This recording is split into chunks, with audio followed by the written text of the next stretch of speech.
A blonde young man tells Riku that he has no use for a defective product who only knows how to use barrier magic. He then kicks the boy out of the group in the middle of that empty wasteland without any pity. The blue-haired mage is in complete shock, having been kicked out of nowhere while they were heading back to the city after clearing a dungeon. Completely confused, the boy tries to process what he just heard, unable to believe his ears. The team leader insists that the boy is useless to the group and tells him to get out of there right away. Desperate, the caster asks for a reason, wanting to know why he is being tossed aside like that. The blonde explains that tomorrow they will enter a very difficult place, and having him around would completely ruin the team's progress. With an intimidating look, he asks if the young man knows the real reason, revealing that his name is Ochiburo. This serious-looking guy is none other than the crown prince of that country, who also holds the rare hero class. The title was meant for defeating the Demon King, but since the great villain has already been beaten,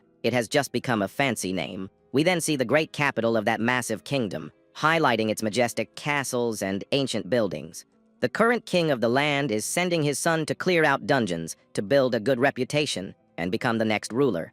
As a court guard, the boy was supposed to protect the heir, but the noble quickly throws it in his face that he is just a huge dead weight. The outcast lowers his head in sadness, remembering that defective mage is the mean nickname everyone back home gave him. All of this is because, ever since he was born, the only ability he has ever been able to cast is creating shields. The arrogant leader brags about how strong he has become, stating he no longer needs protection from such a weak kid. With a big, confident smile, he recalls how he defeated all the monsters during their last run using just a single strike. The swordsman is seen in the middle of battle slicing through everything in his path, bragging as he asks if he even took a single hit in return. Fully aware of his own weakness, the boy clenches his fists in anger and agrees with his head down that the leader didn't take any damage. Drawing his weapon, the prince claims that for someone as skilled as him, something as basic as a barrier is completely useless. The mage admits that he only knows how to create defenses, but he tries to argue that he isn't a burden until he gets cut off by a loud yell from the prince. The blonde noble throws it in the boy's face that this is the only talent he has and refuses to listen to any more excuses. Even though he agrees, the caster tries to explain how his magic works, only to get scolded again and told to stop making excuses. Startled by the yelling, the blue-haired boy widens his eyes, while the leader rants right in front of him. Keeping his respect, the commoner explains that during their camps, the monsters never come close thanks to his protection. He adds that he placed shields on everyone's bodies, but the swordsman thinks that is the most ridiculous thing ever. The heir mocks him, saying that this magic is just a basic dumb shield that anyone with a tiny bit of mana could use. Desperate, the outcast tries to show that his ability is actually very versatile and that he only wanted to support the team in his own way. The group leader swears he has never heard of a defense placed on the body, let alone felt any kind of support helping him out.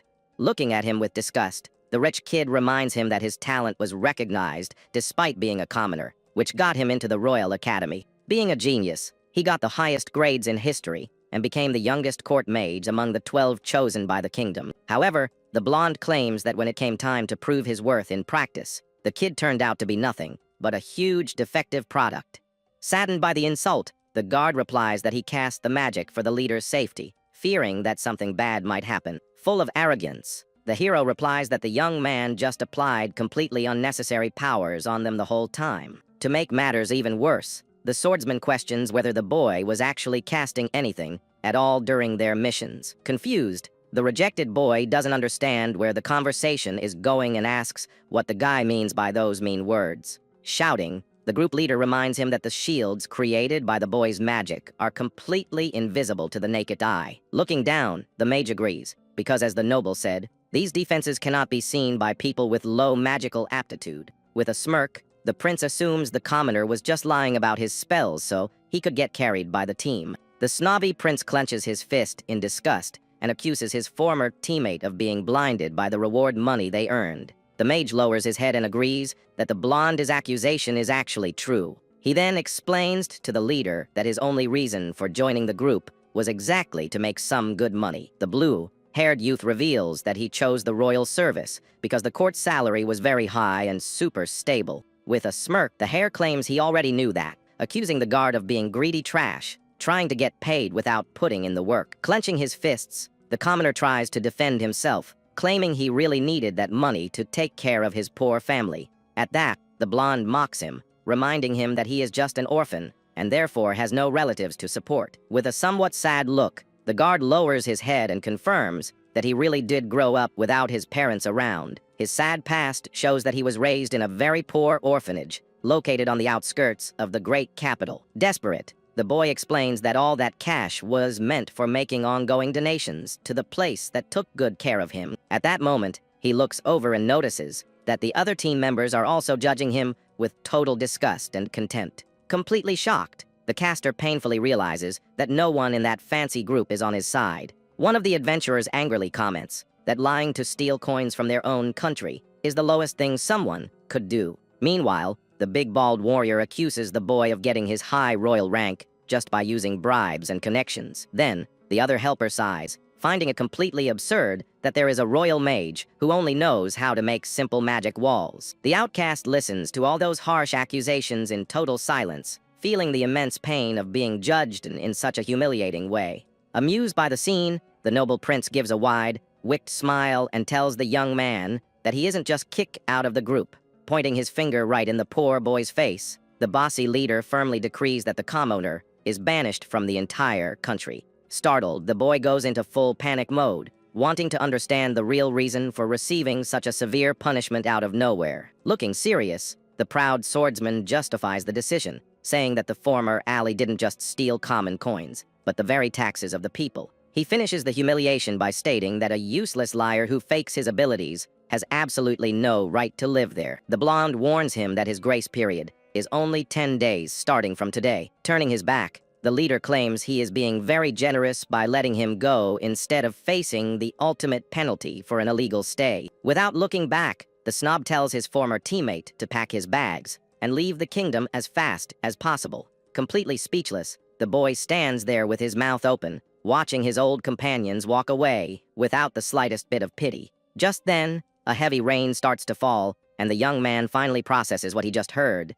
leaving him in shock. Standing alone on the cliff, he wonders if this is all a bad dream, because being banished from his own nation out of nowhere seems like madness. Despair takes over the mage as he breaks into a cold sweat and pants, realizing how serious this terrible situation really is. He remembers that the orphanage where he grew up is in that country, and if he leaves, he will never see his beloved family again. The image of the kind caretaker, who always showed him love, comes to mind, making him even more distressed about all of this. Thinking about the poor kids there, the boy squeezes his eyes shut and decides he can't let things end like this. With that, he decides to take action, telling himself that he needs to clear up this huge misunderstanding no matter what. An idea pops into his head as he remembers the majestic king who rules those lands. The plan was to ask the ruler to talk to the prince, but suddenly, a massive danger comes tearing through the air. Suddenly, a giant, spiky tail swipes right past the boy, showing that he isn't alone out there. A monstrous beast appears, roaring fiercely right in front of the mage, ready to make a meal out of him. The beast lunges forward with its giant mouth wide open to strike, but the young man simply says that he is in a big hurry right now. Showing no fear, he makes a hand seal to activate his magical power while the heavy rain keeps pouring down. A glowing square barrier appears, trapping the giant monster's snout, making a crash into the defense unable to move forward. Holding his pose, the blue-haired warrior starts casting a variation of his technique, called transformation. Then he points his glowing fingers at the beast, revealing attack form number 5 of his powerful magic. Continuing his attack, a strong pillar of energy falls from the sky, crushing the target. The huge monster widens its yellow eyes, feeling the pain of the massive impact. Stripped of its strength, the creature collapses to the ground, kicking up a lot of dust as its snout hits the floor. Noticing that the beast is still breathing, the mage decides to use the second form of his power. With that, he summons glowing blades, easily taking down the gigantic beast for good. Seeing his enemy defeated, the young man agrees with the leader's previous accusations. With his hand reached out, the boy confirms that his only gift is creating these protections. However, he points out that these abilities are surprisingly very versatile. Standing in front of the fallen creature, the commoner explains that he can also go on the offensive. His power has 3 forms, which are attack mode, defense mode, and support. Suddenly, a whole flock of those same dragons appears flying around the area. Surrounded on all sides, the warrior faces the beasts that are completely taking over the sky. Feeling tired, the The boy complains about his terrible luck of running into so many monsters while being in such a rush. Accepting his sad nickname, he brings his hands together to focus a lot of mana. Glowing brightly, the boy states that he trained hard to master his barrier, preparing his ultimate move. The outcast unleashes the class's second secret technique. At that moment, a massive flash of light bursts forth, tearing across the entire battlefield. The powerful magic swallows the whole flock, wiping out the dragons in the blink of an eye. Soon, the heavy storm disappears, revealing a beautiful, very calm blue sky. Looking at the beautiful scenery, the protagonist sighs with relief for having survived all of that. The scene cuts to a location far, far away from the grand capital, showing a long journey to the southwest of that vast region. There, we see a quiet rural village in the middle of the mountains, revealing the humble place where our mage grew up. Walking through the calm dirt streets, the young man in the dark cloak finally arrives at his old home, looking a bit tired. With a somewhat empty gaze, he walks alone, processing all the bad things that had just happened with his recent expulsion. The boy's heavy steps kick up dust from the ground as he moves forward, not paying much attention to his surroundings. Suddenly, he bumps right into a large villager who immediately turns around, very annoyed and demanding an explanation. The rude man shouts right in the poor traveler's face, complaining about his attitude for not watching where he was going. Before the fight can get any worse, a girl in a blue dress suddenly appears, telling the big guy to stop all the commotion. This beautiful blonde young woman with a stern look is known there as Miss Flair and seems to be highly respected by the people of the village. Full of attitude, she walks firmly toward the two young men, showing that she won't tolerate any trouble on her street. The young woman asks what's happening, so the villager tries to explain, saying that the stranger didn't apologize. Lacking patience, the blonde woman retorts, telling the man that this isn't the right way to treat someone who has just arrived. She points out that the traveler already looked very down and sad, and because of that, he didn't deserve to hear all that unnecessary shouting. Embarrassed, the man scratches his head and apologizes to the girl, but she quickly tells him to apologize to the stranger instead. Maintaining a firm posture, the blonde demands that the bullying villager acknowledge his mistake for bumping into the young man so roughly. Watching all of this, the outcast's eyes widen, completely surprised that someone would defend him in such a kind way. Mustering his courage, the young spellcaster opens his mouth and finally apologizes for his small oversight in a very polite manner.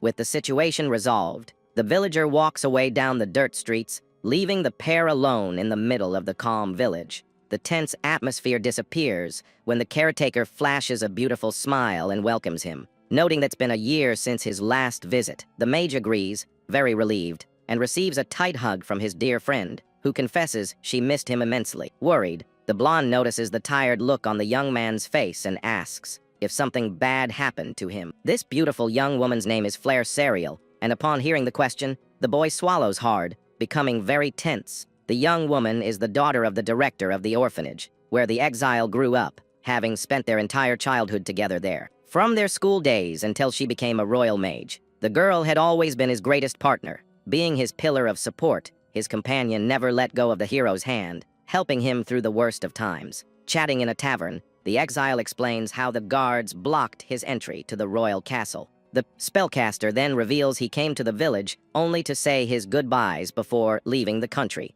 Listening to the whole sad story, his friend understands the situation and announces that she's leaving with him. Completely shocked, the mage's eyes widen, trying to understand what he just heard.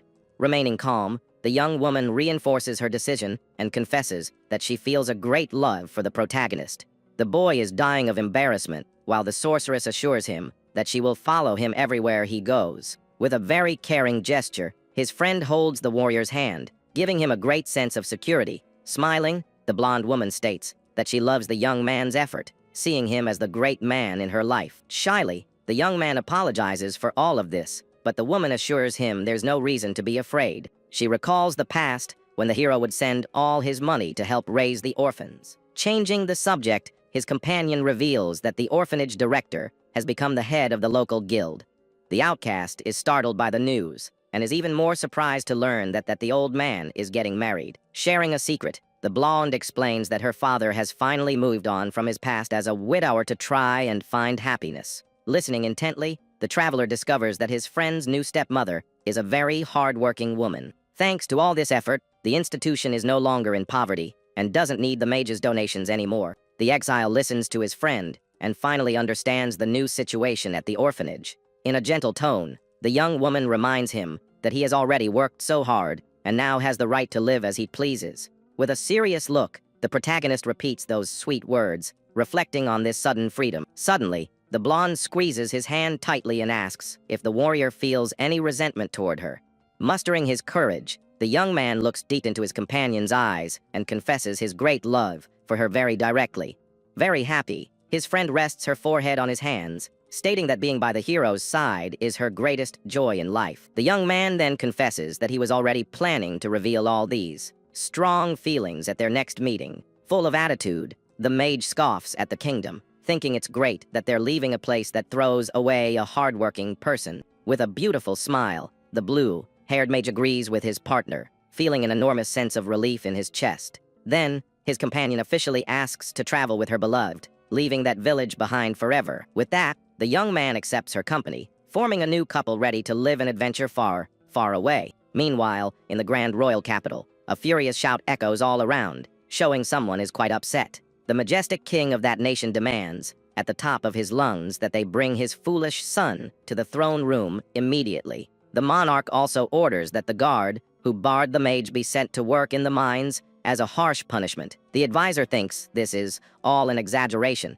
but the old king threatens to send him along for doubting the commoner's power. Resting his face in his hand, the ruler states with total certainty that the banished boy was a true genius. With a threatening gaze, the leader emphasizes that a talent like that only appears once every 1,000 long years. He mentions the gigantic, invisible magic dome that protects the entire capital against the attacks of ferocious monsters. Breaking into a cold sweat, the servant is in shock to hear that it was the outcast who created that colossal defense. The king finishes by confirming that the barrier manipulator also took out the fearsome invading dragons in the blink of an eye. The sovereign explains that there's a secret art within barrier techniques that the young man has completely mastered. This power goes far beyond human intellect, making any difficult task simple for the powerful mage. The monarch reveals that he is friends with the director of the Magic Academy, and the old educator always made a fuss about his talent. With a serious look, he repeats that a genius of this level is a rarity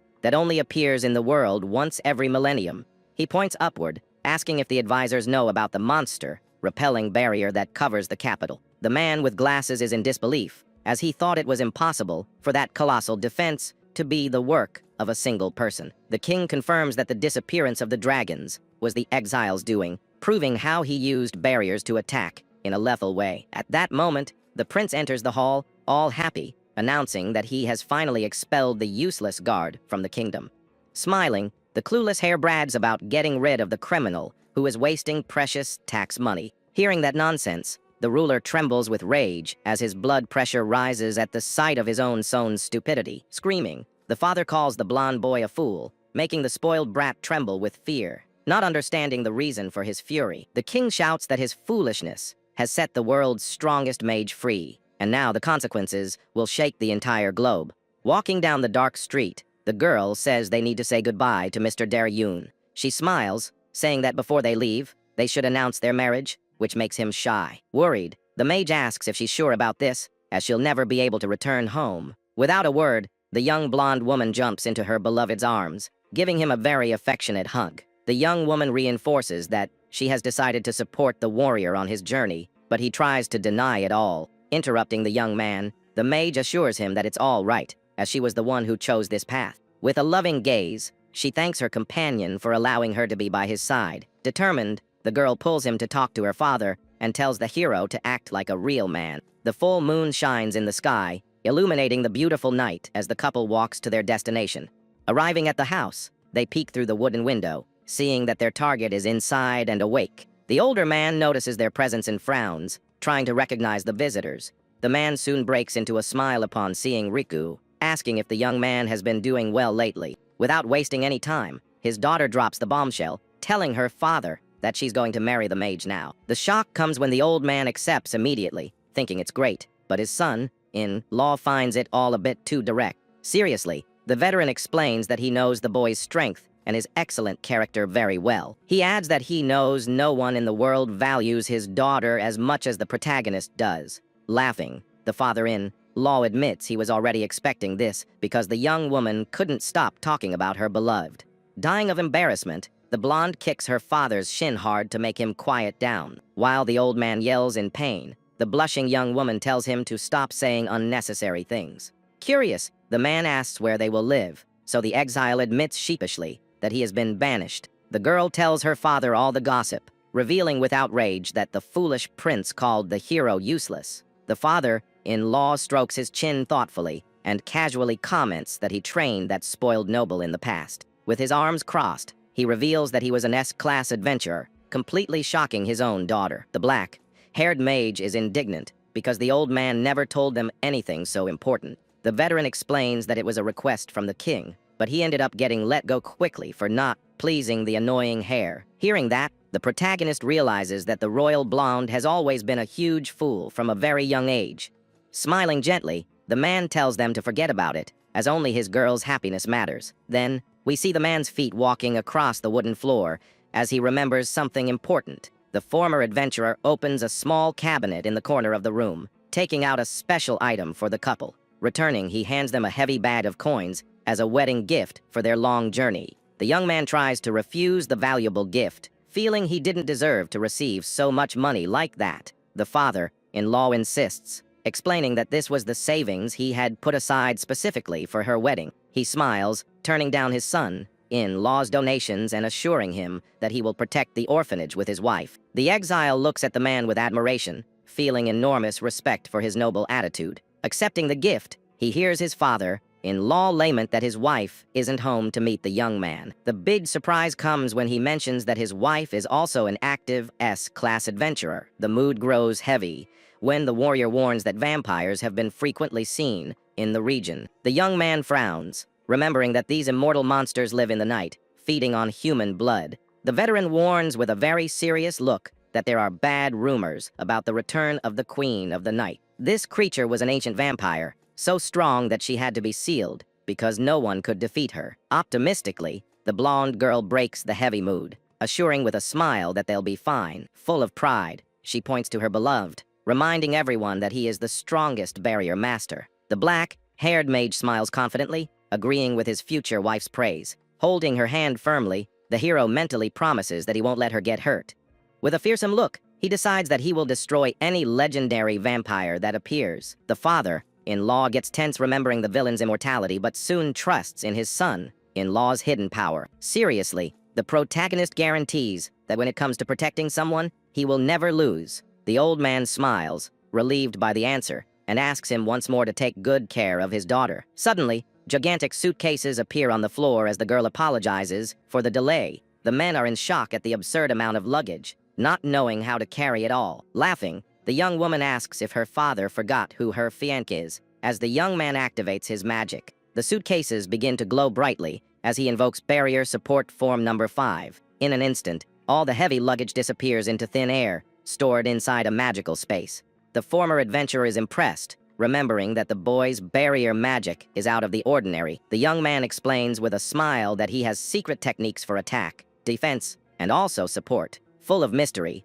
the shield manipulator hints that this isn't all he can do. The blonde brags that with her fiancé, they are safe, and no one is a match for his power. The young man gets serious, announcing that it's finally time to leave, and says goodbye to his father-in-law. The old man watches the two young adventurers with a look full of affection and pride. The boy bows, thanking him for everything, as the moon shines in the sky, marking the beginning of their journey. Walking down the road, the girl suggests they go to the neighboring empire, because there, commoners can become nobles through merit. The mage smiles, agreeing with the plan, but suddenly his expression changes as he senses a very strange presence. Stopping in the middle of the dark forest, the hero quickly asks his beloved to get inside a protective barrier. Confused, the blonde asks for the reason for all this, as the full moon illuminates his very tense face. Without explaining, the young man activates his magic, creating a glowing cube of energy around his fiancée. Shouting loudly, the warrior warns that the enemies are coming, preparing for the imminent combat. Just then, a gigantic explosion happens out of nowhere, kicking up a lot of dust and destroying the ground in that spot. The shield manipulator stands firm, facing the danger without retreating a single step. The smoke clears, revealing that his defense blocked everything, while a wicked laugh echoes through the night air. a woman with silver hair appears floating and greets the humans with a sadistic smile on her face. The protagonist recognizes the legendary vampire, who introduces herself as the feared and powerful queen of the night. Licking her lips, the villain says she smelled something delicious and decided to have a little snack now. The monster advances, but the young man acts fast, invoking the first attack form of his magic barrier. The power manifests as glowing star bullets that surround the mage, ready for the final shot. Hit, the immortal falls to the ground, confused, as physical attacks shouldn't work on the undead. The exile looks down, coldly telling the creature not to interfere with the couple's new beginning. Furious, the vampire tells him not to underestimate her, but the hero returns the phrase with much more authority, extending his hand. The mage of the Iron Wall announces that he will be the opponent who defeats her today. With a wicked smile, the vampire licks her lips, calling out the blonde girl's name with great malice. The young man then tells his beloved to wait quietly, assuring her that he won't let anyone lay a finger on her. The young woman agrees with a blushing face and tells the warrior to do his best in this difficult battle. With that, the mage turns to face the enemy while his fiancée watches everything from inside the protective cube. The queen of the night scoffs, saying he uses strange tricks, but they are no match for her power. Floating in the air, the villain releases an immense red aura that spreads throughout the dark forest. At that moment, the flowers in the field begin to wither, revealing the terrible magic of energy draining. In seconds, all the surrounding trees dry up completely, showing the strength of that ability. The monster then brags that she will drain all the life around her to become stronger. Watching everything, the shield manipulator understands the situation, while the enemy becomes very confused. The vampire is in total shock, screaming in surprise, unable to understand what is happening. She questions how the young man is still alive, as her power should drain the life of even an ancient dragon. In disbelief, the immortal shouts that it's impossible for a simple barrier magic to be immune to this. The creature asks how a shield that repels physical attacks managed to stop her energy-based strike. The mage explains that his barrier blocks any type of attack with the intent to harm. In a rage, the villain screams that she has never heard of such an absurd ability in her entire life. Seriously, the exile tells the enemy to remember this well before being completely defeated by him. The warrior then forms a seal with his hands, preparing his next attack with great concentration. With that, various glowing geometric shapes appear around the young man, showcasing his power. Struck, the vampire feels immense pain and realizes that the situation has become very bad for her. The vampire reveals her enormous bat wings and prepares her next strike with a furious look. The mage recognizes the technique and realizes the wings are made of the creature's own blood. With a smile, the villain confirms that her power is blood manipulation, flying with the wings. Shouting with hatred, the immortal tells the human to perish and fires a very powerful red beam. The attack,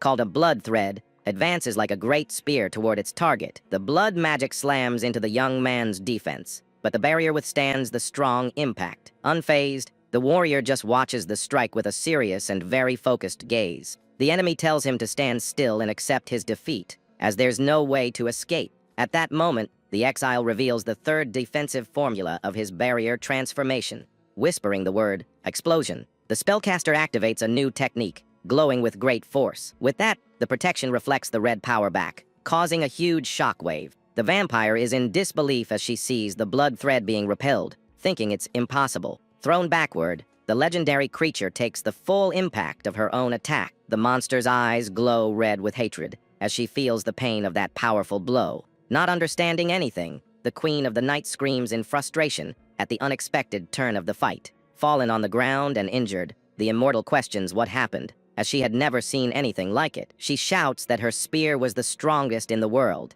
capable of piercing even a demon god. Calmly, the protagonist explains that he just reflected the attack using his own barrier. The villain is startled by the answer, so he explains that he made the shield's material very soft. Impressed, the enemy admits she never thought someone could use magic in that way. The mage notices that the enemy's body is regenerating very quickly, and understands he's facing an immortal being. Panting, the monster shows her sharp canines, while the young man asks if she's already running out of breath. He mocks her, saying that the mighty queen is struggling against a mere human, and she yells at him to be quiet. At that moment, the villain asks what he really is, and the protagonist just smiles in a very mysterious way. Calmly, the young man claims to be just a flawed mage who can only use simple barriers, and nothing more. Furious, the vampire shouts for him not to lie, because a useless person could never push her to this limit. She warns him not to be underestimated, as she comes from a noble lineage and guarantees she would never lose to a weak commoner. Just then,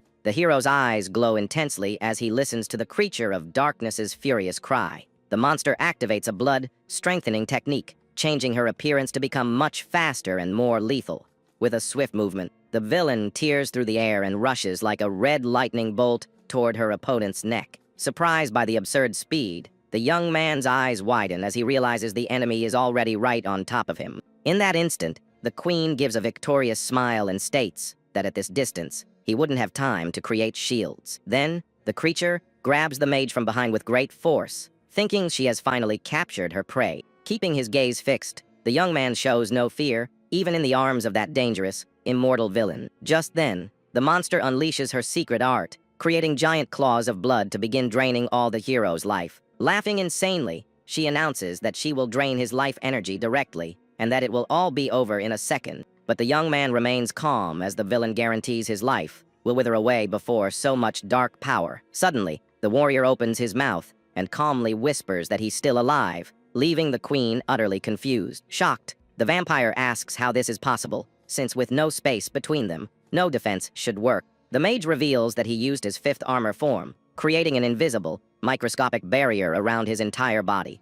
At that moment, the vampire looks startled and asks if the young man is really an ordinary human being. But the villain soon spreads her enormous wings to try and escape the complicated situation. Then, the Queen of the Night shouts that she will end the mage's life on their next encounter. With that, a glowing cage appears around the monster as she realizes something is blocking her path. But the hero announces that there won't be a next time, activating his secret prison technique. At that moment, the young man guarantees that he will destroy the creature's existence right there on the battlefield. But the young man apologizes and informs her that he will have to seal the enemy forever. He explains that since she is immortal and cannot be done away with, the only solution is to imprison her soul. With a determined look, the barrier master decides to erase the villain's presence from this world. The warrior then focuses all his mana to finish the job once and for all. Then, the queen realizes that the young man is a descendant of the ancient mages who sealed her people in the past. But she panics upon realizing that she is facing her greatest and only natural enemy. Desperate, the monster screams that she does not want to be trapped in a magic seal again. At that moment, the creature laments that she had just regained her freedom, only to lose everything now. With a firm movement, the protagonist unleashes his secret sealing art against the evil spirit. Then the glow fades, and the hero confirms that the sealing was completed successfully. At that moment, the young blonde woman watches from a distance and takes a deep breath, feeling an enormous sense of relief. With that, his girlfriend runs towards her beloved and celebrates the victory against the legendary vampire. But the young man just gives his companion a gentle smile, enjoying that moment of peace. At that moment, the hero remembers that his fiancée is actually known as a child of the sky. Curious, the young protagonist asks the meaning of the term, child of the sky, and hears that she is a very special being. At that moment, the blonde woman explains that because of this, various monsters will hunt the girl, wanting to steal her power. Sitting on top of several defeated beasts, she warns that the young man must protect Flair from all these terrible dangers, but the boy asks if his master can stay with his friend forever and receives an immediate no as a response. Calmly smoking, the woman states that she has her own work to do, and therefore cannot take care of her daughter all the time. With that, she orders her apprentice to look after the blonde until the end of her life, even if things get very bad in the future. Then we see the couple smiling as the young man accepts the duty of protecting her at any cost, even if it costs him his life. Under the light of the full moon, the girl praises the young man's power, stating that he is simply incredible. The young woman then reinforces that it doesn't matter what the foolish prince said, because they will be fine even in exile. Then, the blonde woman guarantees that many people will still recognize his real worth as a barrier master. With a smile, the blue-haired mage thanks his beloved for her support, feeling that he now has a new purpose. But the hero asks for a moment to check the forest's surroundings, as he felt something strange in the air. At that moment, his companion agrees and lets the young man investigate the area while she waits safely. Suddenly, the young woman's eyes widen as she notices a mysterious glow appearing right in front of her out of nowhere. A small, silver cross pendant is lying on the dirt ground,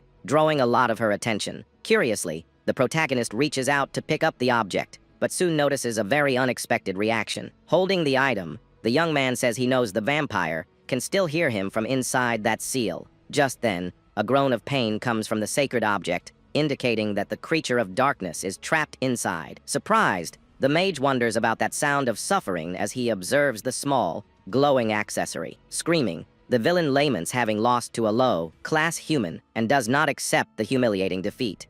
Filled with rage, the monster continues to scream that it's impossible for her to have been sealed by a simple commoner. At that moment, the hero tells the prisoner to wait a moment, as he intends to do something very different. Then, the young man focuses his mana on the pendant, causing an intense light to envelop the entire area in an instant. With that, the barrier's power begins to transform the seal's energy to manifest the vampire's physical form. An immense flash of light takes over the dark forest as the summoning process ends in an epic fashion. But to everyone's surprise, the Queen of the Night reappears, dressed as a very cute maid. Completely confused, the creature questions how she got out of the seal and why she is wearing that outfit.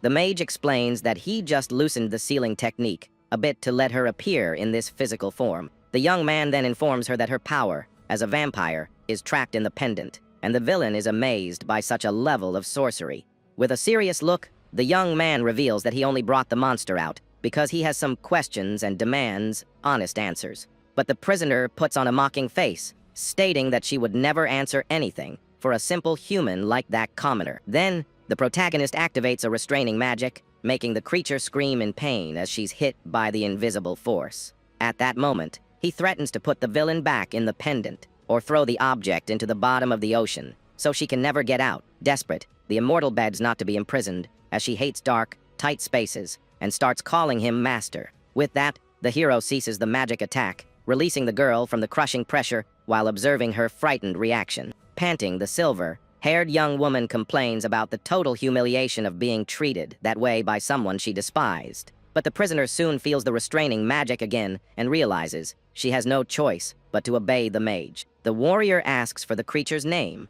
but she hesitates, as giving that information means surrendering her very existence. Yielding to the pressure, the young woman reveals her name is Carmilla Vlad Tepes, while looking at the protagonist with great anger. The young man then formally introduces himself as Riku and maintains a calm smile in the face of the dangerous Queen of the Night's fury, but the girl questions if he's not ashamed to interrogate a defenseless young woman in such a brutal and shameless way.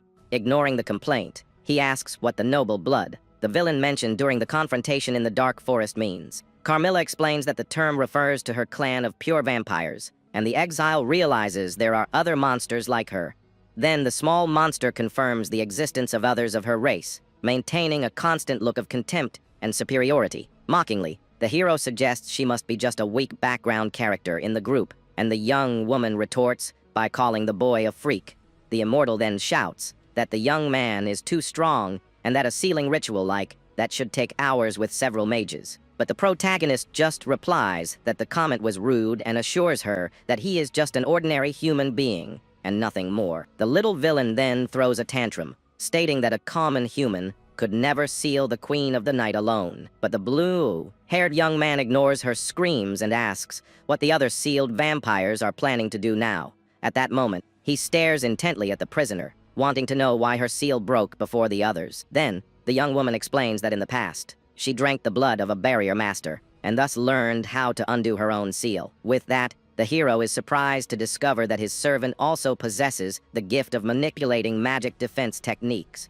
The protagonist then asks if the young woman knows the names and all the abilities of her still imprisoned clan members. With a malicious smile, the girl confirms that she knows everything, as they all belong to the same pure blood lineage. At that moment, the monster's red eyes glow intensely as she observes her new and powerful master. But the young man points his finger at the villain, making her wonder what terrible plan he has in mind. Then, the warrior authoritatively orders the Queen of Darkness to officially become his trusted familiar. The creature is in total shock, unable to believe that a superior being like herself should become the servant of a mere human. But the exile promises to give the young woman a little freedom if she hands over all her knowledge about her noble clan. In that instant, the young woman arrogantly refuses the offer, remembering that she carries the blood of a very important lineage. With that, the master reactivates the restraining magic, making the prisoner suffer from the crushing pressure of the seal. Then, the girl screams in pain as the hero's blue energy completely dominates the insolent vampire's body. At that moment, the young man calmly observes the silver pendant as his servant understands that she has no choice.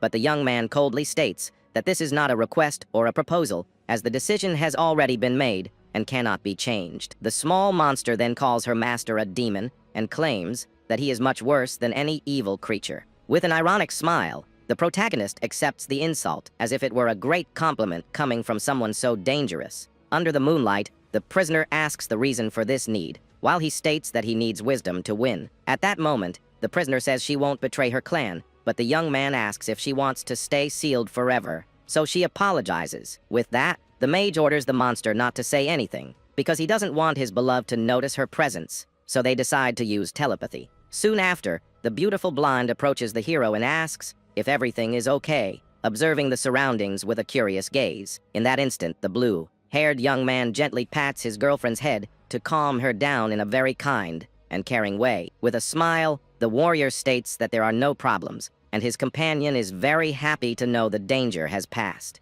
Then, the blonde girl gives the young man a very tight hug, showing all her love and affection for him in that peaceful moment in the forest. At that moment, the vampire senses a strange scent coming from the young woman and begins to suspect something very important about her past. Watching from inside the pendant, the creature of darkness wonders if that human belongs to a very specific bloodline. But the protagonist announces that they need to leave now and begins to prepare a very rare secret barrier transformation technique. With that, he uses the creation of all things and conjures a complete carriage with a horse out of thin air, leaving his beloved shocked. At that moment, the immortal servant is completely speechless upon seeing that absurd magic and screams in surprise inside her master's mind. Then, the young man calmly explains that he just created the vehicle using his barriers, but the small monster doesn't understand how that's possible. With great patience, he explains that he uses tiny shields as if they were atoms to generate any type of matter he desires now.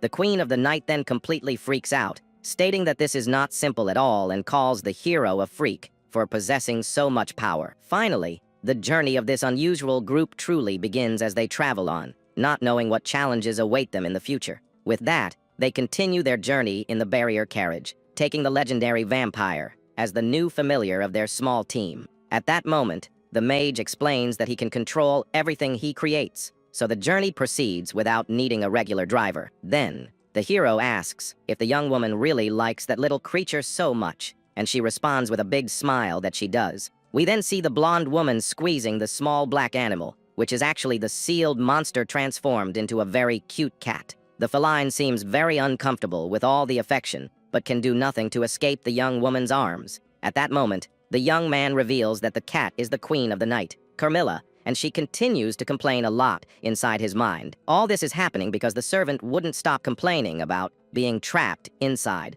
that small silver cross pendant. So, the master created that animal body using his barriers to serve as a vessel for the immortal villain's soul. At that moment, his companion asks where he found such a cute little thing, and the young man makes up an excuse on the spot. The young woman then asks to keep the kitten, and the protagonist agrees, feeling a twinge of jealousy about the whole situation. With that, the warrior makes a grumpy face, because he wished he were in the creature's place, receiving all that special attention from her. But the vampire soon warns that it's not the time for jealousy, as she sensed something very strange happening just outside. At that moment, the mage goes on high alert and tells his beloved that he's getting out of the carriage to check the road ahead. Then, the young woman insists on accompanying her beloved, and the two get out of the vehicle to see what's causing all the commotion. They then walk through the dark forest and find several soldiers fallen on the dirt ground in a scene of great defeat. At that moment, we see several warriors in armor groaning in pain as they try to stay alive after a very brutal combat. One of the guards complains that he is in a lot of pain and seems to be in serious condition, begging for any kind of real help. Then, the pair observes the scene with a look of total shock, as they never imagined seeing so many injured people in one place. The combatants then start shouting, desperately asking for healing potions to try and save their comrades' lives. The leader of that squad orders them to bring all available medicine, but their situation seems very desperate. Riku looks at the scene with a very serious face as he notices the suffering of those men in the middle of the woods. With that, the blue-haired young man tells Flair that he will be a little late to provide aid to the guards, but the blonde young woman replies that it's okay and decides to help as well, facing the situation with great determination and courage. At that moment, the hero focuses his gaze on one of the injured combatants who seems to be in a much more critical situation. Then, the young man approaches a warrior leaning against a tree and asks if the man is okay. Calmly, the mage explains that he is just a traveler with some knowledge of healing arts and intends to help. The soldier sighs in relief, saying that the help would be great and points to his other fallen comrades nearby. But the protagonist pauses for a moment, realizing that this specific man's condition is very worrying. He then notices that the warrior's left arm is severely injured and in a truly deplorable state. With a pained look, the combatant reveals that the injury was caused by a gigantic and very dangerous creature. The guard explains that the group was hunting a ferocious beast, but the creature fought back and caused all that damage. At that moment, the vampire transformed into a cat starts to tremble, indicating that something terrible is about to happen. Worried, the blonde pets the feline and asks what's wrong. As the little creature won't stop shaking, the small creature of darkness is on high alert, sensing a malicious presence that only she can identify. Determined to act, the barrier master states that he will begin treating the serious injury immediately. The soldier tries to refuse, saying that a lost limb cannot be healed, but the young man assures him that he can do it. Then, the hero activates his auxiliary formula number 2, preparing a very advanced barrier transformation technique. A bluish light then envelops the area, and the power begins to reconstruct the part of the body that was damaged. With an intense glow, the magic makes the impossible happen, leaving the man in armor completely shocked by the result. The warrior celebrates the return of his arm, calling it a miracle, and thanks the young man, because now he can return to the hunt. The young man, shaking the guard's hand, asks about the term, prey, while the soldier shows immense gratitude for the help. With that, the vampire cat realizes the human is talking about her and becomes very apprehensive about this sudden revelation. Then, the warrior shouts to all his friends, announcing that they were saved by a very famous and skilled healer. But the blue-haired young man gets embarrassed and tries to explain that he's not exactly a real professional medic. At that moment, the combatant begs in tears for the young man to save his injured companions, who are lying there. With a focused gaze, the hero activates his barrier expansion, creating a gigantic dome of light that covers the entire forest area. He then unleashes the mass healing technique as a very bright bluish energy takes over the entire dark environment. With that, the injured soldiers begin to feel the effects of the magic and are amazed by the immediate sense of relief. At that moment, we see several men regaining their strength very quickly as the divine light continues to shine brightly. Then, the guards get up, celebrating life, and wonder what kind of supernatural power could do that. One of the men claims that the protagonist is a true god, or perhaps a walking healing temple that fell from the sky. But the young man reinforces that he is none of that and identifies himself only as a very modest barrier arts master. The leader of the group then becomes confused, wanting to understand how a defensive technique can heal such deep wounds. Calmly, the young man begins to detail how his shield works and how it affects the bodies of the people inside. He explains that the barrier has a high concentration of oxygen and light magic that accelerates the natural healing of any being. At that moment, the soldier admits he didn't understand the technical part at all but guarantees that the result is simply phenomenal. Then, the hero asks about the dangerous beast the squad was trying to hunt before that brutal defeat. Seriously, the combatant asks the mage to be very careful, as there is a creature called prey that inhabits those dense woods. The commoner then repeats the word vampire with a thoughtful look, while the cat servant listens closely. The man finishes by revealing that the target is the feared queen of the night, and the protagonist looks at the kitten in his beloved's lap. The mage has a blank look on his face and wonders how that little kitten could be a powerful vampire, while the servant screams in his mind. The young man then announces that he has already sealed the queen of the night, so the soldiers can relax and don't need to worry about it anymore. The group's leader is in total shock, screaming in surprise, unable to believe what she just heard. She then asks for the hero's name, and the blue-haired young man introduces himself as Rikuto Guardman in a very humble way. With a confident smile, the warrior reveals her name is Saraj, and she is the captain of the famous prey hunting squad. The protagonist becomes curious about her team's title and tries to understand the organization's real objective. At that moment, the vampire cat explains telepathically that they are specialists in the extermination of all her kind. The mage is startled by the news, as he had never heard of a group with such a specific and dangerous purpose. With that, Saraj bows as a sign of respect and asks the young man to join their squad as a new member. But the barrier master refuses the invitation on the spot, leaving the captain completely confused by the rejection. The warrior explains that with his power, saving the world would be a very simple task. But the hero doesn't think the same way. With a serene smile, he states that he has no interest in saving the world and only wants to protect the small happiness right in front of him. The young man looks at his beloved and reinforces that this is his one and only true goal in life at this moment.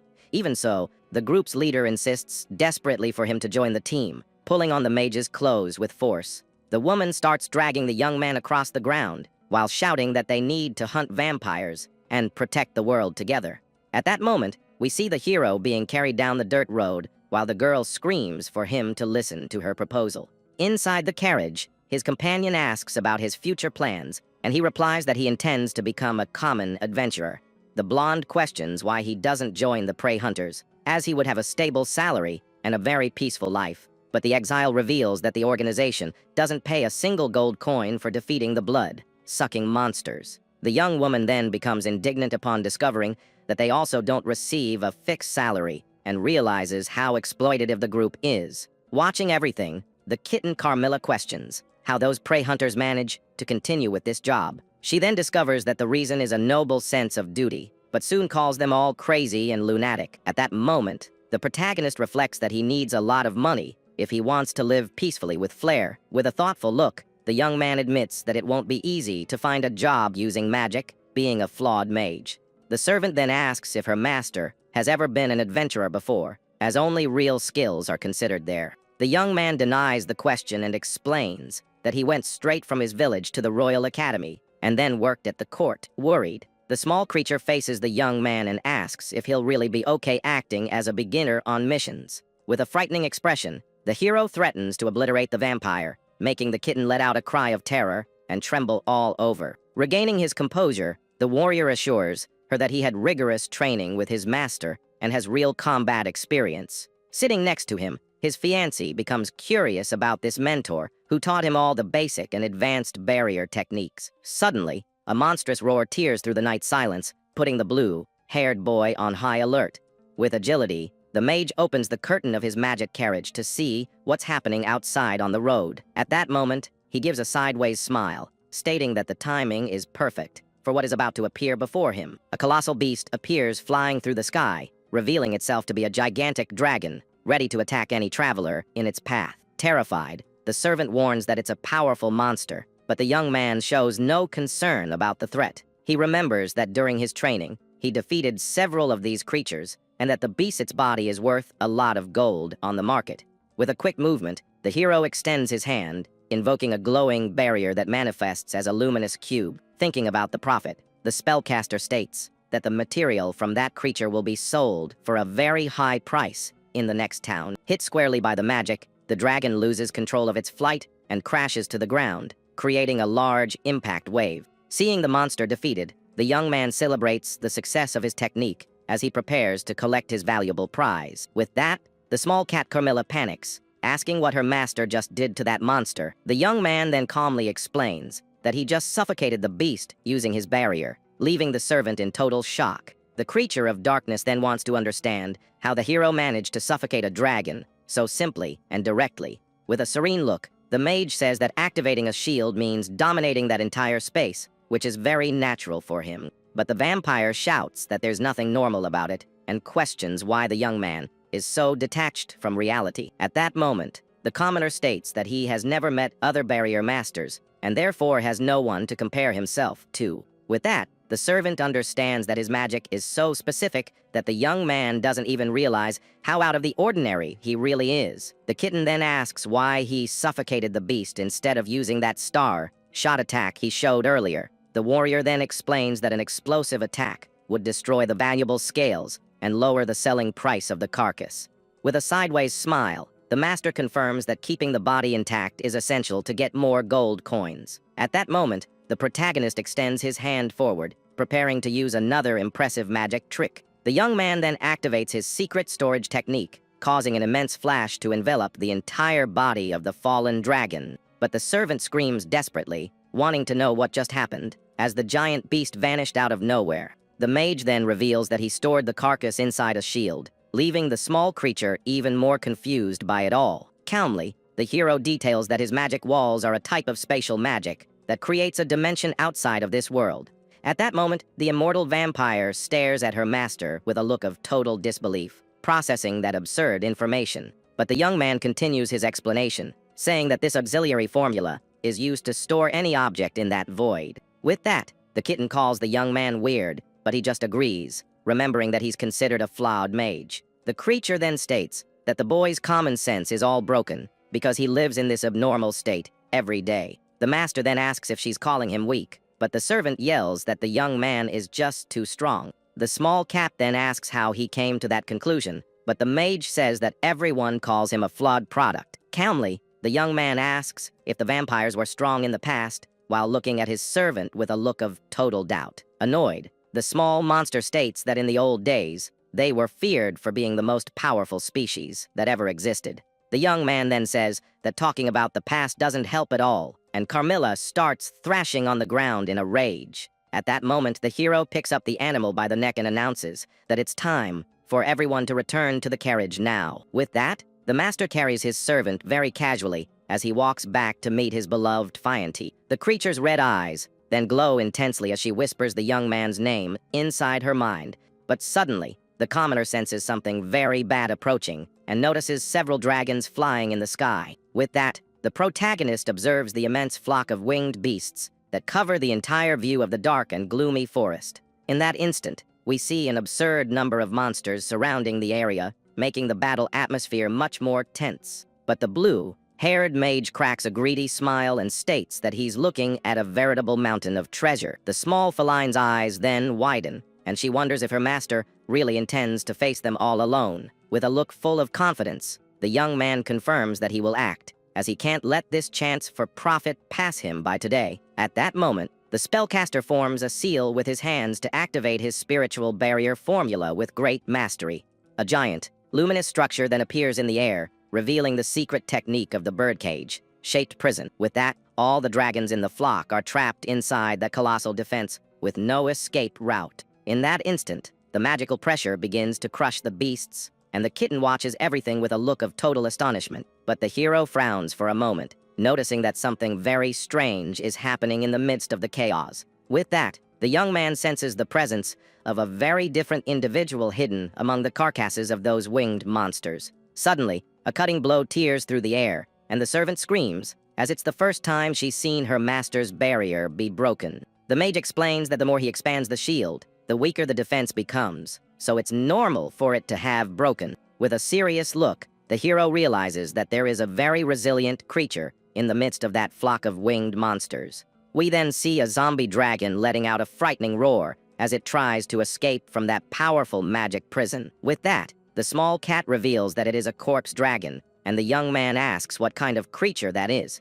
The servant then explains that the monster is a failure of the noble dragon lineage because it receives vampire blood when it perishes. With that, the rotten beast becomes a zombie in that state of total decomposition and becomes much more dangerous. The creature of darkness then asks if the master is still going to try to seal the beast, but he denies it, as he wouldn't be able to sell it. The commoner then questions if that creature is immortal, and the small feline stammers, saying she's not so sure. The blue-haired young man states that since the monster is not immortal like vampires, it becomes useless for his plans. With a quick movement, the hero joins his two hands, preparing a new magic technique with great concentration and focus. The servant then warns that the beast's flesh can pollute the land and air, but the master guarantees that none of that will happen. With that, the vampire is left with her mouth wide open, because leaving the beast, there would be a mistake, and she doesn't believe in the young man's confidence. The mage states that he knows this, and that's why he's going to blow everything up without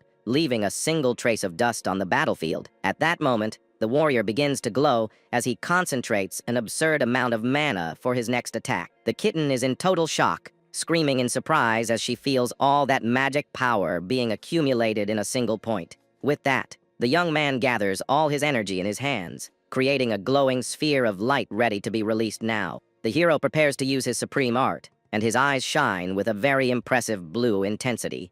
The sphere of light then transforms into a point of black energy that absorbs everything around it like a colossal whole. With a furious look, the master unleashes the void technique to completely erase the existence of those creatures. The power then expands in the form of a huge shadow that swallows the entire cage with all the dragons inside. At that moment, the zombie dragon lets out a final cry of agony as it is completely disintegrated by the strong magic. Under a reddish sky, we see the mage observing the result of his technique, while his servant seems to be afraid. The small kitten trembles with fear upon seeing that demonstration of destructive power and is left completely speechless. With that, she tries to flee from the terrifying scene, but soon realizes she has nowhere to go and ends up stopping right there. Desperate, the creature of darkness screams very loudly as she is sucked upwards by a very powerful invisible force. The young man looks at the blue sky and confirms that everything ended well as peace takes over the battlefield. With a serene smile on his face, the protagonist turns to his servant,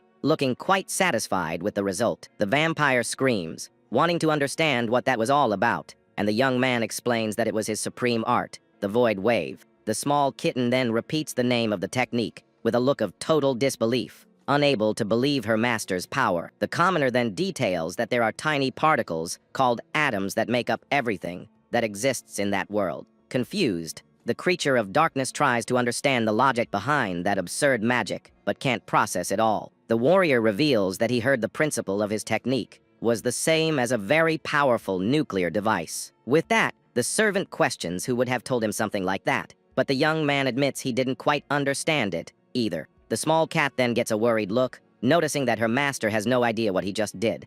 She realizes that he can unleash such a great force without any awareness of the real danger it represents to everyone. The vampire warns that he is too dangerous to be loose in the world, as the clear sky reflects the calm of the forest. The barrier master agrees with the statement and admits that not understanding the power he wields could be a very bad thing in the future. With an angry look, the creature realizes that the young man is not taking the situation seriously and gets quite irritated with him. The servant then screams that that's not the problem, but rather the fact that he is extremely strong and too unpredictable. The small kitten finishes her scolding by asking what that destructive light was that erased everything from existence in the blink of an eye. The group finally arrives at the Madukas Empire, and the young man admires the beauty of the place while observing the large buildings. With that, his beloved explains that they are in the city of Saladius, a very bustling place filled with various travelers.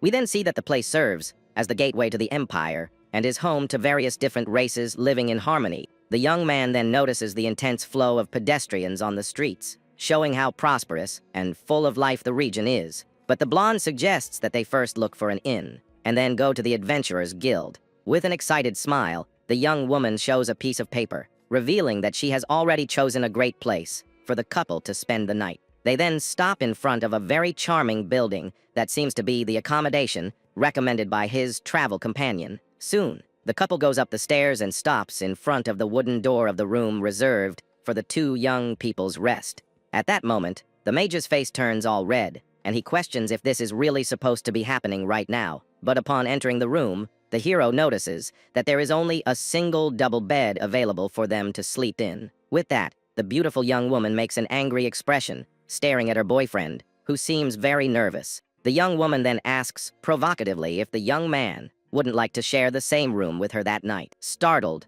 the protagonist gestures with his hands, trying to explain himself as the atmosphere gets increasingly tense. But the blonde starts to laugh, saying it was just a little joke to lighten the mood between the couple. The girlfriend then opens her arms and tells her beloved to come closer with a very caring and loving look on her face. With his face on fire, the blue-haired warrior looks away, trying to process the whole romantic situation. Suddenly, a quick movement happens in the room as the two prepare to finally relax after their journey.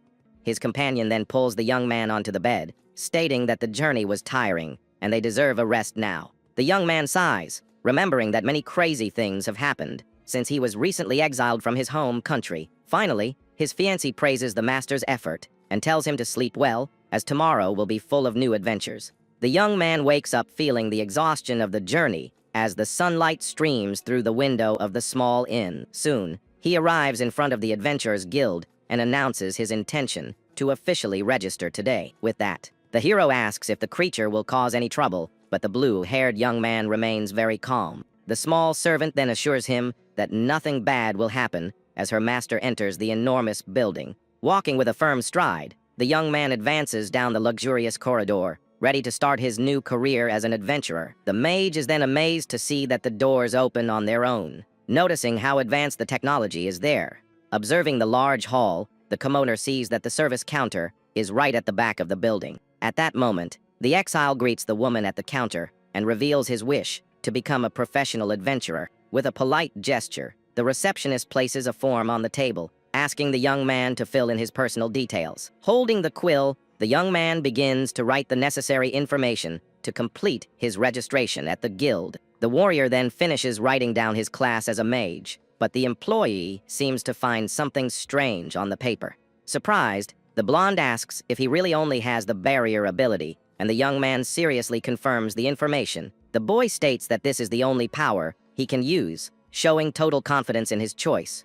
Understanding the situation, the woman informs him that the candidate will need to take a mandatory exam to complete the process. The commoner is startled by the news, but the employee assures him that the test is not difficult and he shouldn't worry. In that instant, the attendant brings a glowing crystal ball, explaining that they need to measure his mana capacity. Suspicious, the young man asks if the item won't break, but she states that the object is enchanted and very durable. The hero then places his hand on the sphere, channeling his magic energy for the test to begin once and for all. In the blink of an eye, the crystal displays the number 150, leaving the master surprised by its quick operation. Amazed, the exile comments that he has never seen such a modern device in his old country. While the woman smiles, satisfied, the boy wonders if everything is okay, but a chubby fellow arrives with a very arrogant attitude, calling him a punk. At that moment, the mage looks to the side, trying to understand who this conceited stranger is who just interrupted everything. The pink-haired noble introduces himself as Kamas and claims to be an important member of the Empire's elite. With a very mocking smile, he asks if the commoner has been living under a rock for not knowing of his fame. The protagonist then questions what a rich kid is doing in a place like this, making the short man shout at him to be quiet. With that, the villain complains about hearing that a mage only uses barriers and scoffs at the magic capacity the hero claims to have. Annoyed, the young man asks to be left alone if the man has nothing important to discuss at that moment. But the spoiled brat claims he is just giving advice because a flawed product could never be an adventurer. In that instant, the master turns his attention back to the test and begins to release his mana much more intensely. Then, an immense flash of light takes over the room as the young man's power explodes, sending pieces of light flying everywhere. Shocked, the noble and the attendant's eyes widen as they witness that demonstration of raw, overwhelming force. At that moment, the spellcaster gives a victorious smile, knowing he has surpassed all the expectations of that modern guild. With that, the chubby fellow is left speechless as he sees the sacred object being destroyed by the dark-haired boy's bluish energy. The man then screams in terror, asking how that was possible since the item was considered indestructible by everyone. The employee then exclaims that it's impossible for the crystal to have broken and is at a complete loss for what to do now. With a look of panic, the woman states that this event is unprecedented and tries to understand what really happened. At that moment, the exile realizes that the device simply couldn't handle his absurd power and finally gave way. With that, the hero remembers that he warned about the danger before starting and feels a bit embarrassed by all the commotion. The blonde then tries to regain focus and suggests moving on to the next phase of the exam, while the young man asks about the rest. Finally, the attendant explains that there are only 2 tests left: target practice and a real combat against someone. As mentioned before, we see the training yard, where the next stage of the official exam will now begin. The receptionist then explains that the next phase consists of a practical accuracy test against that distant target. Pointing to the object, the woman details that the item has magic tools to measure the force of the impact generated. With that, the blue-haired young man observes the colored circle while hearing that he needs to surpass a minimum score. The mage asks if the strike must be magical, or if other weapons are also allowed in the process. The employee assures him that any type of ranged attack will do, citing the use of a bow and arrow as a good example. Curious, the young man asks about the energy limit the target can withstand, wanting to avoid another disaster. Smiling, the blonde states that the structure is reinforced with stability spells, being considered completely indestructible. Thoughtfully, the exile decides that maybe he should hold back a bit to not cause more trouble in front of everyone. At that moment, the conceited pink-haired noble scoffs at the commoner's attitude, calling the boy arrogant once again.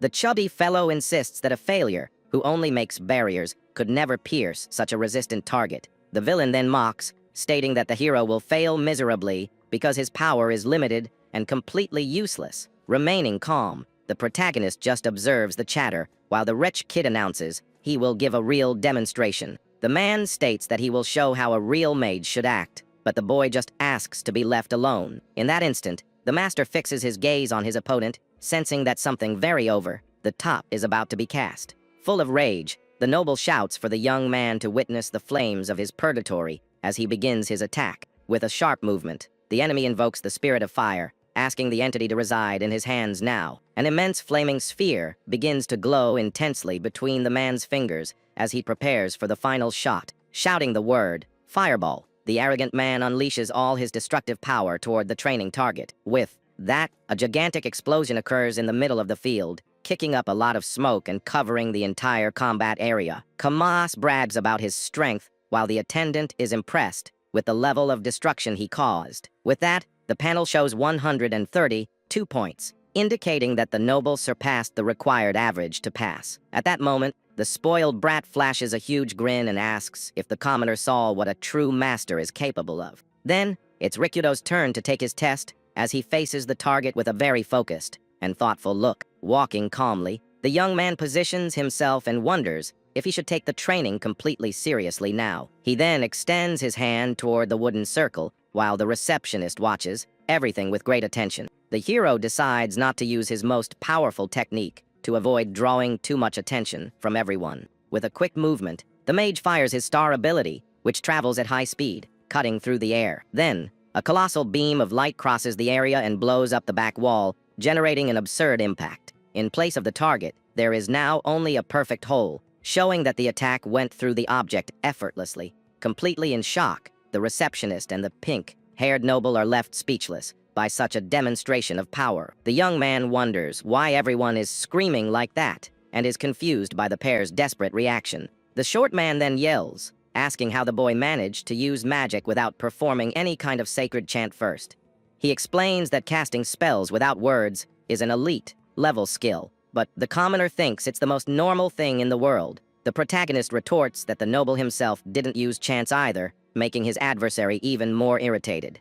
Watching from a distance, the cat servant wonders if her master truly understands how out of the ordinary he is. The employee explains that wordless shots are usually weak, yet the boy destroyed the item that was supposed to be unbreakable. With that, we see the deplorable state of the measuring equipment, which is now just a pile of useless shards on the ground. Rikudo finds all this very strange, as he's sure he held back his power a lot to avoid breaking anything again. In denial, the rich kid shouts that it's all a lie and questions how a barrier can be used to attack someone. The mage asks what he needs to do to be believed, so the noble demands an immediate duel against him right there. With that, the receptionist explains that the third test is usually a real fight against an official member of the guild. The short man then points at the hero, suggesting they face each other to be evaluated together in that open field. The woman then asks if the commoner agrees to this challenge while observing the calm face of the blue-haired young man. The young man accepts the combat,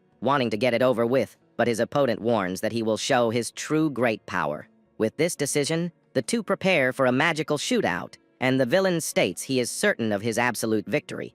At that moment, the employee shouts, giving the starting signal, and the tension rises between the opponents in the stone courtyard. Soon, the pink-haired noble begins to invoke the spirit of flames, preparing a very heavy and hot fiery strike. Meanwhile, the protagonist observes the attack with total serenity, concentrating his mana silently and calmly. Then, an immense fireball is launched by the enemy, crossing the air with the sole purpose of burning the boy in black. But the hero activates his spiritual prison technique, and the blue glow of the barrier appears to confront the inferno. The opponent then scoffs at the simple defense and claims that nothing can stop the heat of his destructive and lethal spell. With a sideways smile, the mage says he doesn't intend to stop the strike, but rather to change the final destination of that solar energy. Confused, the chubby fellow yells in hatred, not understanding the commoner's words, as the sphere of heat advances rapidly. Suddenly, the spell makes an impossible turn in the air and changes direction, leaving everyone present completely startled.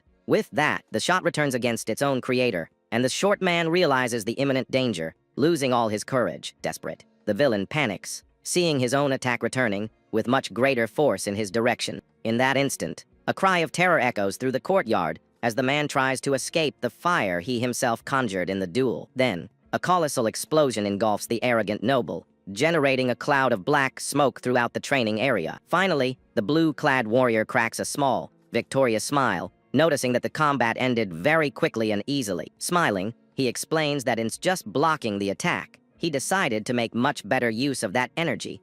Fallen on the ground and smoking, the pink-haired noble wonders what on earth just happened in that duel. Calmly, the young man reveals that he reflected the magic using a special barrier and tells his opponent to look around now. The villain then realizes he's trapped in a giant, colorful cube while hearing about the magic mirror technique. Completely in disbelief, the short man yells that reflecting attack magics is impossible to do in practice. With a piercing gaze, the hero states that anything is possible for someone who truly masters the real arts of barriers.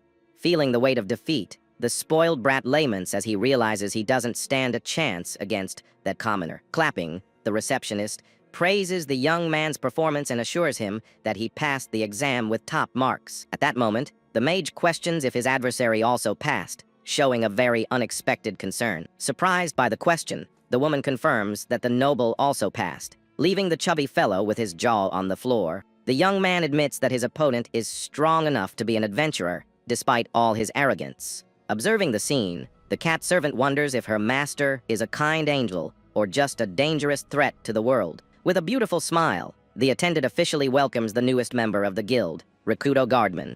She then reinforces that she welcomes the young man with open arms and great joy in her heart on this day. Maintaining his composure, the hero returns the gaze while processing that he now finally has a real job. The employee then introduces herself as Ranka and states that she is very happy to work alongside someone so talented. Excited, the blonde assures him that she is looking forward to the future missions the new adventurer will undertake in the Empire. Changing the subject, the commoner asks if the guild buys monster materials, as he defeated a beast on the way. Ranka suggests checking the item at the inner counter, but the young man says that won't be possible at all. Confused by the answer, the woman asks for the reason why he can't bring the material inside to the reception now. Rakuto admits that the dragon is too big and definitely won't fit inside the guild's small building. The employee, Ranka, is then left confused, trying to process what the boy just said to her. The blue-haired mage then begins to cast his magic, preparing to show the monster he took down on the road. Suddenly, an immense dragon appears in the middle of the courtyard, leaving everyone present completely speechless at the sight. With that, the receptionist lets out a cry of terror, wanting to know where he got that colossal, lifeless creature. The hero questions her surprise, reminding her that magic bags and spatial spells are quite common around there. But the blonde retorts that the commoner should only know how to use barrier magic, not storage tricks. At that moment, the young man states that it's possible to do anything with barriers if the user tries hard enough in training. The attendant sighs, thinking that it's not possible to do something so difficult with just a bit of effort and dedication. The protagonist then notices that the woman has given up trying to understand and wonders if he has confused her even more now. On the ground, we see the clean carcass of the dragon as the employee notes that she has never seen a corpse in such perfect condition. Curiously, she asks how the young man managed to defeat the beast without causing any damage to its body. The exile then calmly reveals that he simply suffocated the creature to its end during the confrontation in the dark forest. Surprised, the blonde asks if he threw the beast into the water, but the boy just observes the monster lying there in the courtyard. In that instant, the master explains that he used his barriers to remove the oxygen and quickly suffocate the target. With that, a sound of shock echoes through the place as the crowd and Ranka's eyes widen in disbelief. The adventurers around whisper, stating that this technique should be impossible for a beginner-level spell, but the master details that he covered the enemy's head and removed only the air from within his invisible dome. The woman then makes a face of total confusion, showing that the technical explanation was too complex for her right now. The young man apologizes for confusing her and assures her that he didn't use any tricks to defeat the dragon. The attendant, Ranka, flashes a wide smile, stating that everyone has now witnessed the hero's incredible ability. With a serious look, the blue blue-haired young man points to the enormous green dragon lying in the middle of the courtyard. The colossal beast remains motionless on the ground while the adventurers around observe its perfect state of preservation. At that moment, the woman at the reception, breaking into a cold sweat, announces that the guild, unfortunately, doesn't have the funds to buy the creature. She explains that a monster of this level is worth a fortune, and that the organization doesn't have that much gold on hand. Desperate, the young man screams in frustration, while the other travelers are shocked by the news of the lack of money. Ranka bows, apologizing, but the exile sighs, admitting that the mistake was his for not considering the guild's size. The boy then decides to change his plan and asks if there are any missions available for him to take on now. He then inquires about medicinal herb gathering tasks, and the blonde confirms there is a request to collect 1 kilogram. Without wasting time, the commoner accepts the harvesting job as he prepares to leave the enormous royal building. With a gentle gesture, the employee hands him the official request form and tells the young man to head to the nearby forest.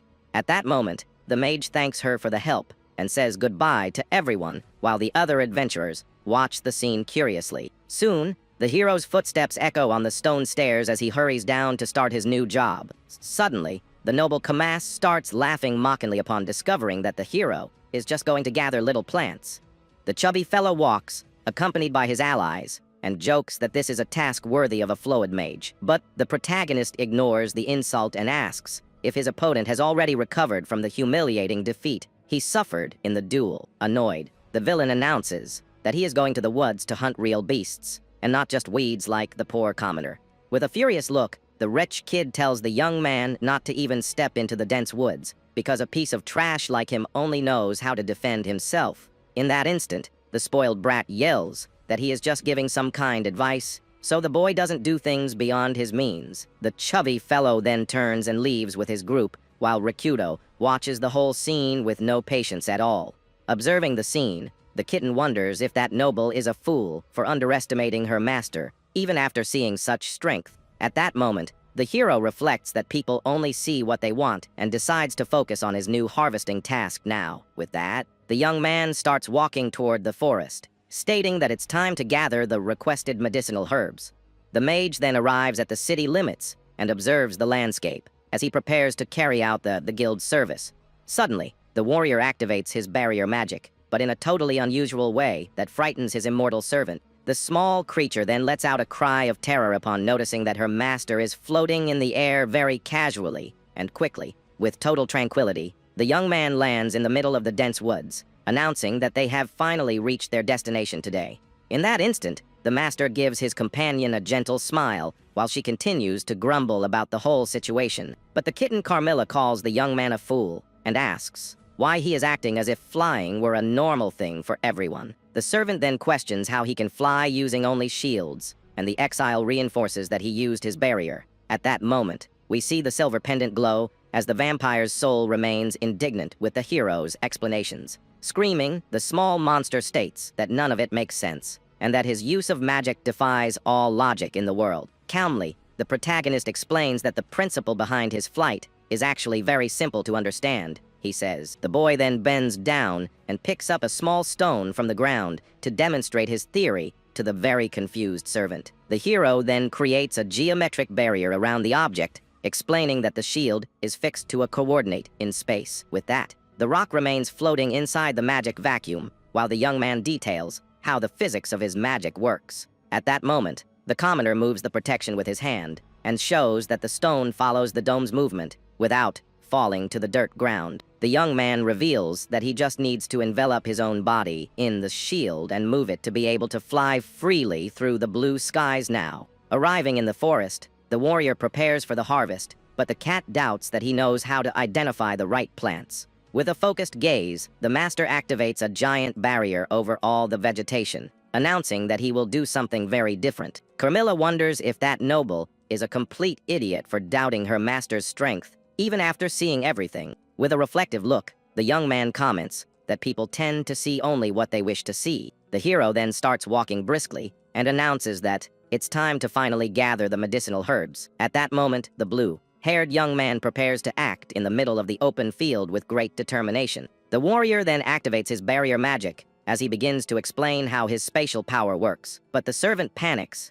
screaming in surprise as she sees the boy defy the laws of reality. With that, the commoner lands on the grass calmly, stating that they have already reached their intended destination. Remaining calm, the master gives his travel companion a gentle smile, who continues to complain a lot. The kitten then yells, telling him not to act so casually when he is a true freak of nature. Serenely, the protagonist explains that his flight follows a very simple and easy to understand principle. With a quick movement, the hero bends down and picks up a common stone from the ground to demonstrate his technique. In that instant, the young man creates a magic dome and sets exact coordinates in the air for his next step. The rock is then trapped inside the glowing vacuum, floating without falling to the forest's dirt ground. With that, the mage moves the shield with his hand, showing that the object follows the path he determines in the air. The young man reveals that he flies by enveloping his own body in the protection, while the servant glares at him with great contempt. Already in the woods,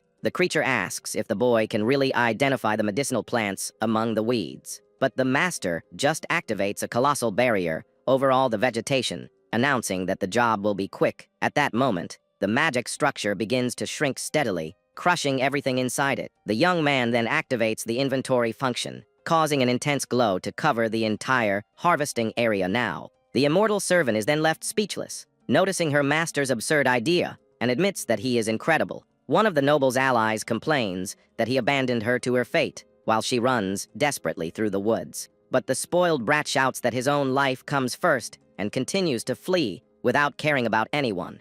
Suddenly, the chubby fellow slams into something invisible and lets out a cry of pain, falling to the forest floor. Rakuto then appears and tells him to be quiet, as he has trapped him in a barrier cube, so he won't interfere with the fight. Ignoring the insults, the blue-haired hero prepares an attack technique called a linked bullet. With that, a shot hits the monster that was chasing the girl, saving the adventurer's life right in the nick of time. The protagonist faces the defeated beast with a very serious and focused look, intent on finishing the job quickly.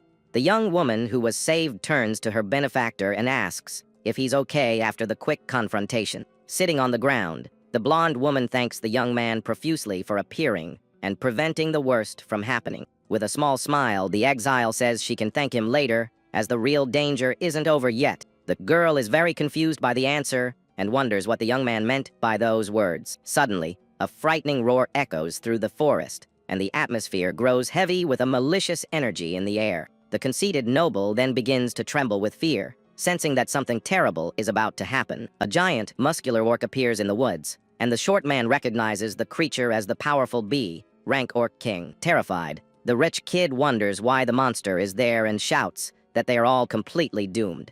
The coward throws himself on the ground, crying and calling for his mother, while the hero observes everything calmly and without fear. With a look of pure fury, the beast faces the adventurers, ready to crush anyone who crosses its path. The colossal creature then leaps into the air with its club in hand to attack the blue-haired young man with full force. But the protagonist just cracks a confident smile, showing no concern for the impending blow. In the blink of an eye, the giant monster is trapped inside a complex, glowing, and very strong barrier cage. In shock, the noble wonders how the monster was sliced up so quickly, and with no apparent effort. The protagonist then reveals that he used his wire attack form with the barrier's transformation. He explains that he just made the shield as thin as a thread to create a deadly and very sharp blade. But the spoiled brat doesn't accept that a flawed mage could use such a complex technique. The exile faces his rival with a serious and confident look after his overwhelming victory in the forest. With a smile, he warns that if the rich kid always thinks everything is impossible, he will never accomplish anything.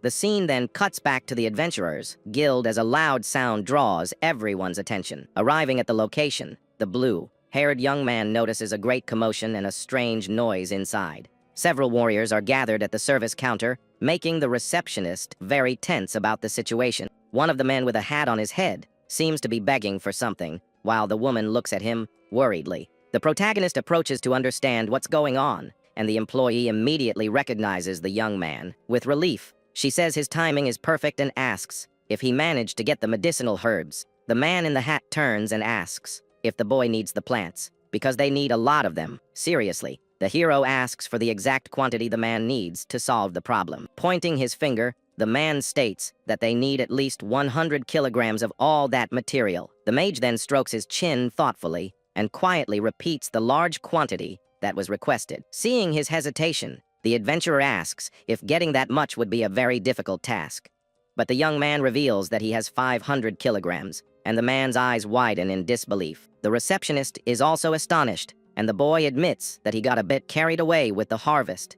In disbelief, the woman repeats the question, and the hero extends his hand to show all the material he brought. He releases all the medicinal herbs, making a giant pile of leaves that leaves everyone inside the guild speechless. With that, the hero gets serious and asks if, by any chance, there were any casualties or injuries somewhere far away at that moment. The gentleman in the hat replies yes, because in a neighboring village, many residents have recently suffered various types of attacks. He then details that a distress message was sent urgently, asking for all available healing potions in stock. The mage then prepares his mana while holding the harvested material, ready to take the next step of his important mission.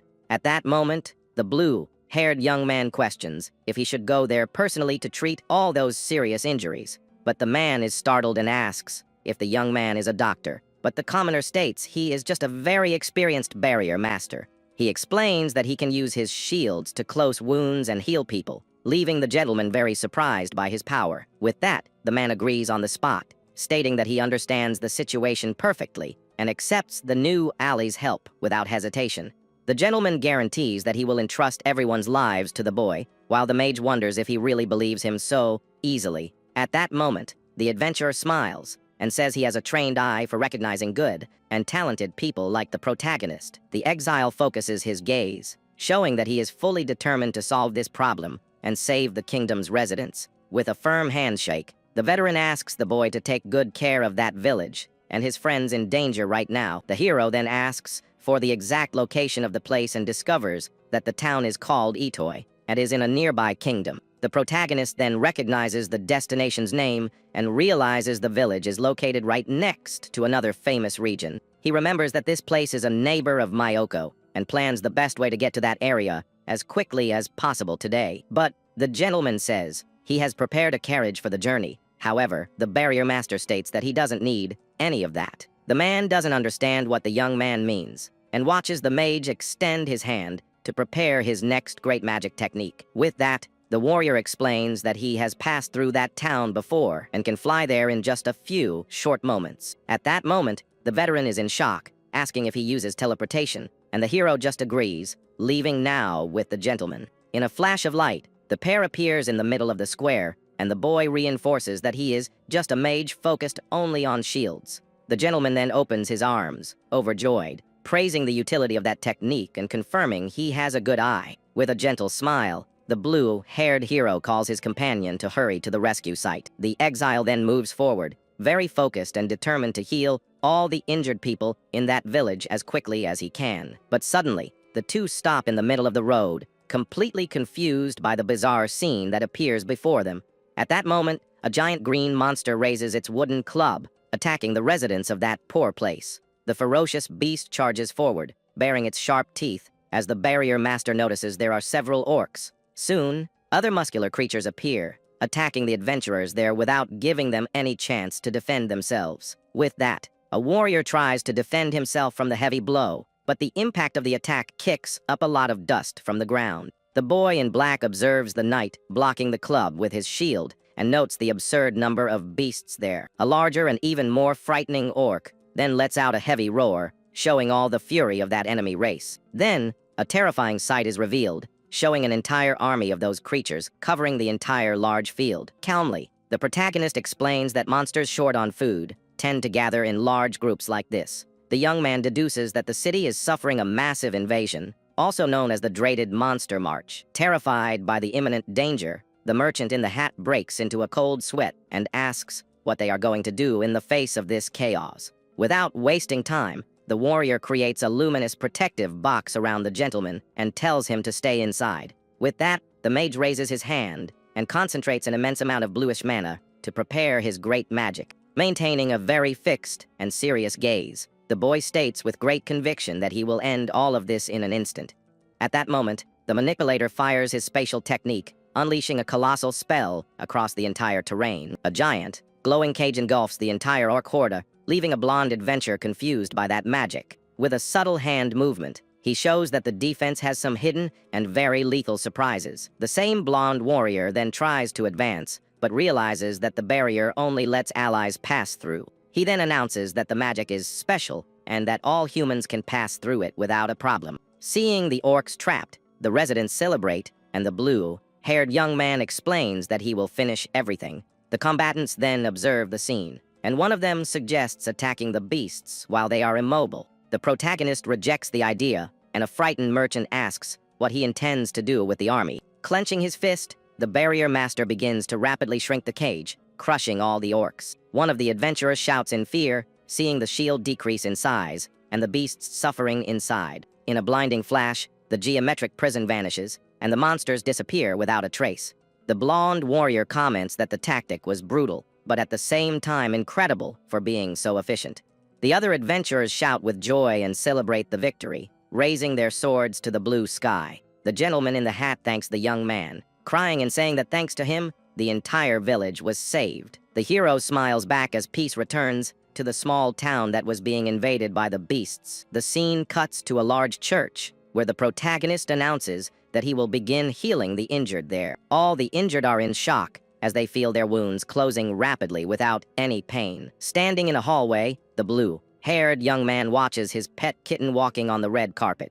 With a serene look, he surveys the environment and prepares for the next step of his rescue mission. Suddenly, a cry of pain startles everyone as a woman tries to care for a badly injured man. Without wasting time, the protagonist approaches the couple with a determined and very focused look. The woman tries to explain the situation, but the hero just extends his hand, and a blue light shines intensely. In the scene, we see a woman crying over the body of a man who seems to have passed from this life for good. With an attentive gaze, the blue-haired young man observes the scene of mourning inside the large, silent church. The gentleman in the hat then approaches and immensely thanks the hero for all his valuable help today. Bowing, the merchant states that if the young man hadn't been there, the outcome would have been much worse for everyone. But the protagonist announces that his work is not yet over, leaving the veteran completely confused. The exile maintains a serious posture, while the gentleman tries to bring up the subject of a monetary reward now. Confused, the adventurer asks what he means by that. Since all the orcs were dealt with, at that moment, we see the blonde woman suffering greatly for the loss of that dear person lying on the bench. The mage then drops the bombshell, announcing that he still needs to bring back the people who passed away today.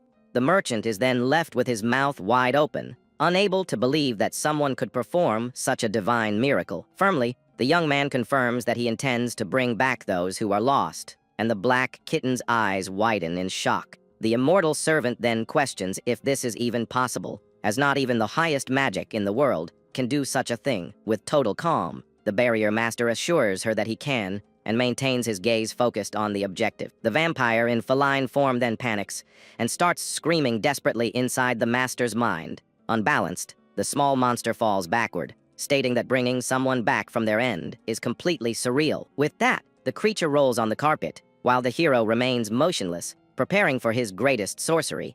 Notice how the small servant's tail trembles with fear as she realizes the hero is not joking about this matter. Screaming, the creature insists that bringing back the departed is impossible for any living being to do. But the commoner ignores the outburst and repeats that it is possible to perform this task using his special techniques.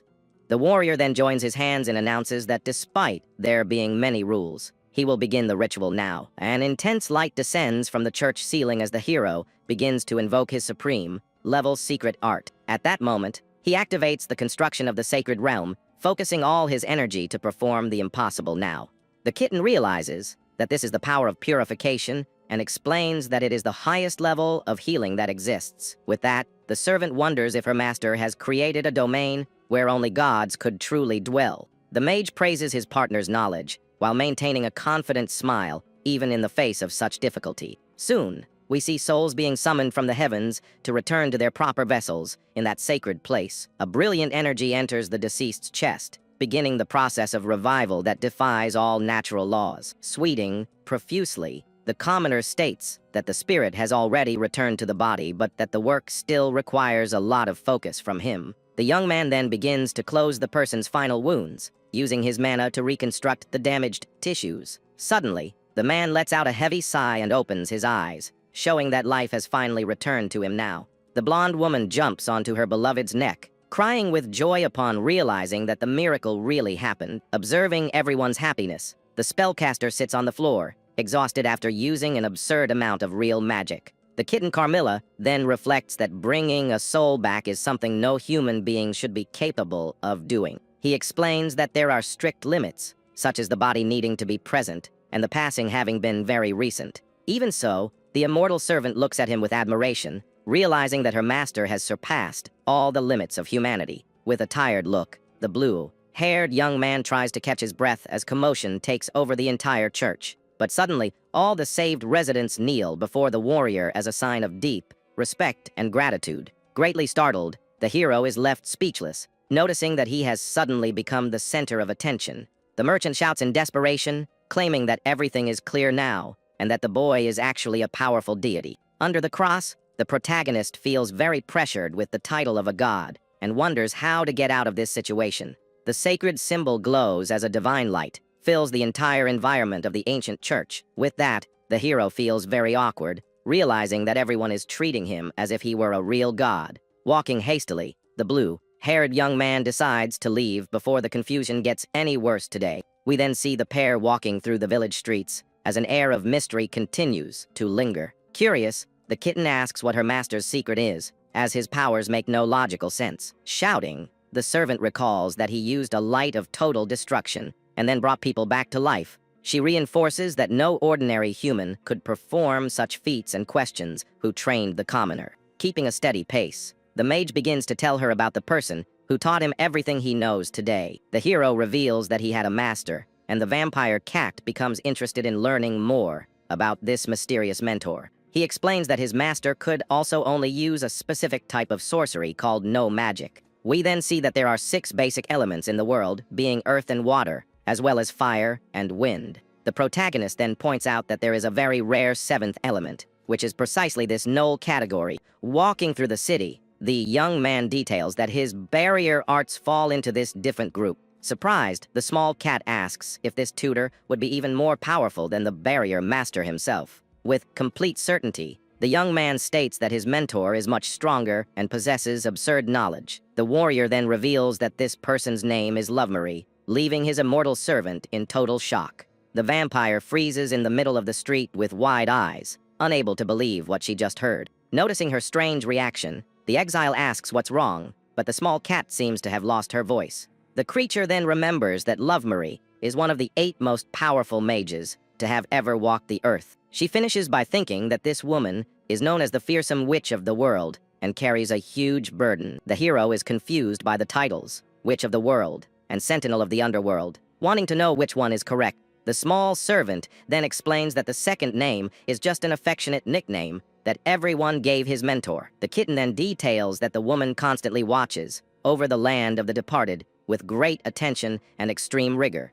With that, the sentinel ensures that evil souls can never escape and return to the surface of the real world. We see an image of the powerful Lovemarie sitting on a rock throne, observing the flow of dark souls. At that moment, the legendary sorceress appears with a piercing gaze while lightning cuts through the dark sky in the background. The vampire states that all demonic beings feel immense dread just by hearing that dangerous woman's name. With a smile, the creature says that she now perfectly understands the reason for so much strength coming from her young master. The exile then agrees that her training was out of the ordinary, as she could defeat dragons using only her hands. The blue-haired young man comments that she didn't even need magic to defeat ancient and very powerful monsters. The hero then becomes thoughtful, remembering when he met his mentor on a day of very heavy rain in the past. We see the small boy huddled on the ground, while the witch observes him from above with a very imposing and serious posture. Desperate, the servant begins to sob, having been captured by the disciple of that living legend. At that moment, the kitten feels very miserable and curses her luck for being stuck with the barrier master. But the hero asks her not to be so depressed as they walk through the city toward their next destination.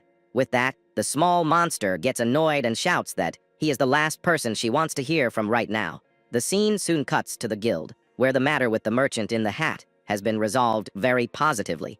The protagonist then tells the receptionist that he is leaving, but someone grabs his arm with force. Surprised, The commoner looks back and realizes that the blonde attendant doesn't want to let him leave so soon. In that instant, the blue-clad warrior asks what is happening while waiting for an explanation from the woman now. The attendant begs the mage to wait a little longer and says she will run to get the guild master now. At that moment, the blue-haired young man questions if the woman really needs something, as she seems very nervous. With that, the employee explains that the organization's leader wishes to have an important conversation with him in the near future. But the young man admits he is exhausted from his first mission and quickly declines the invitation right there. The hero then says he just wants to go home and rest, suggesting they leave the matter for another time. The cat servant then observes the conversation with an attentive gaze while her master tries to get out of the awkward situation. In a gentle tone, the exile apologizes to the receptionist, Ranka, indicating that he really can't stay. Suddenly, the protagonist extends his palm and activates a bright light between himself and the very surprised employee. The blue-clad warrior smiles, saying that the chat with the boss will have to wait, as he begins to vanish into thin air. In a flash of bluish light, the barrier master uses teleportation and disappears from in front of the blonde in a quick blink of an eye. Completely astonished, the woman is left with her jaw on the floor, unable to understand how the young man escaped in such a magical way. The scene changes, showing the ins facade as the hero reflects on how tiring today was. Entering the room, the blue-haired young man feels completely drained from all the effort he put in. Suddenly, the small cat Carmilla approaches the feet of his fiancée, who was eagerly awaiting her beloved's arrival. Very excited, the golden-haired woman shouts the young man's name and runs toward him, showing how much she missed him. With a caring movement, the blonde jumps into the mage's arms and gives her future husband a very tight hug. At that moment, the young woman flashes a radiant smile and states that his return is what matters most to her heart. The protagonist returns the gesture, saying that being home makes all his tiredness simply disappear at once. But the young man makes a startled face, noticing that his routine is returning to normal and wonders if he can rest now. Observing the entire romantic scene, the immortal vampire has a very serious and suspicious look on her face. The hero then throws himself on the bed, feeling tired, while the blonde woman takes the opportunity to approach him affectionately. The couple then chats, sitting on the edge of the mattress, and she comments that he took a long time to return from the mission. With a serene look, the young man admits that a lot happened, and his fiancée praises the good work he did today. Thoughtfully, the exile reflects that he met many different types of people today, and notes how vast the world is. With that, the young man realizes that he now lives in a completely opposite environment from where he used to live in the past. Smiling, his companion reminds him that there are now many people who truly recognize her beloved's real worth. At that moment, the hero remembers the people who now depend on him, setting aside that annoying and envious noble. Observing the scene, the cat servant rests on top of the furniture while the atmosphere between the couple becomes increasingly light. Lying down, the commoner states that adventurer missions will help stabilize their income and bring a better life. With determination, the warrior looks into his beloved's eyes and promises that he will do everything to make her the happiest woman. Surprised by the declaration, the young blonde woman's cheeks flush and her eyes shine with emotion. The young woman then cracks a sweet smile, showing all her affection and care for the young man who changed her destiny. The fiancé then jumps onto the hero's chest again, knocking him onto the mattress in a moment of pure joy and fun. With their faces very close, a romantic atmosphere fills the room, leaving the blue-haired young man completely flustered. Shyly, the beautiful girl asks if she scared him and confesses that she couldn't hold back in the face of so much cuteness. Holding his hands, the blonde assures him that just the master's presence is enough for her to feel complete and happy. Looking at the ceiling, the protagonist says he understands her feelings and feels very grateful to have someone like her by his side. At that moment, the two hug each other tightly on the bed, enjoying that instant of peace and great unity. In the back of the room, the small cat Carmilla watches everything with a bored expression, not understanding how they can be so mushy. Finally, the young woman rests her head on her beloved's chest and closes her eyes, feeling safe and protected in his arms. At that moment, we see the kitten Carmilla cleaning her face with her paw while enjoying the calm of the in-room. Soon after, the beautiful fiancée Flare leans over her beloved, showing all her affection and love in that special moment. Suspicious, the small feline observes the scene and wonders if this is all just a product of her own imagination now. A few days later, the scene changes to the facade of the large guild, indicating that the rest time has finally ended. Ranka then announces that today the blue-haired young man will finally meet the mysterious master of that organization. With that, the young man remembers the scheduled appointment, while reflecting on the recent outbreak of monsters that attacked the neighboring region. In that instant, the receptionist maintains a very serious look, showing that the matter to be discussed is of extreme importance. The hero wonders if the task will be tiring, but the woman confirms that there is a specific job request for him today. Sighing, the exile accepts his fate, as he understands that being an adventurer requires fulfilling his obligations correctly. Already inside the office, the guild leader states that he understands the situation while observing the young commoner with great attention. The organization's master greets the protagonist by name and invites him into his very luxurious meeting room. Maintaining his politeness, the gentleman points to the sofa and asks the boy to sit down to begin the conversation about the new mission. We then see Rikudo settled in while the chief begins to report the recent problems that are worrying the entire empire now. With his hands clasped, the veteran reveals that something very strange has happened in the last few days and requires a detailed investigation. The man details that a mysterious ruin appeared out of nowhere in the region and is causing a great stir among all the residents. Confused, the blue-haired young man asks about this ruin, wanting to understand what is so dangerous about that isolated place. The master explains that the beings there have human forms, but assures him that those creatures are not real people. At that moment, we see the silhouette of several living corpses walking, and the leader states that the bodies are moving on their own. Seriously, the hero hears about the undead and realizes that the situation is much darker than he initially imagined. The chief finishes by confirming that they sent elite agents, but they returned without making any real progress. Rikudo wonders if the enemy is an immortal being while mentally conversing with his vampire servant. He then looks at the cross pendant and concludes that the chance of facing an elite undead is very high now. The young man realizes that if the target cannot be defeated, the only option will be to seal it, as he did with the kitten Carmilla. With that, the guild master remembers that the young man recently solved a high-difficulty mission on his own. The gentleman states that he trusts the boy's potential and therefore makes the request for help directly to the blue-clad mage. With a smile, the hero understands that he needs to deal with the monsters in the ruin and accepts the challenge on the spot. Surprised by the quick response, the veteran stands up from the table and questions if the young man will really accept the task. The commoner says he will fulfill his duty, but makes it clear that he will demand a great reward for his effort. The leader guarantees that the payment will be made for sure, as the young man prepares to leave the enormous guild. We then see the adventurer's firm steps beginning his journey toward the place, surrounded by so much mystery. At that moment, the warrior arrives at the village and wonders what is really happening in that empty place. He observes the village from above, wanting to understand why the region is so quiet and without any residents. The mage discovers that a dungeon has appeared nearby and was planning to ask the people of the small village for information.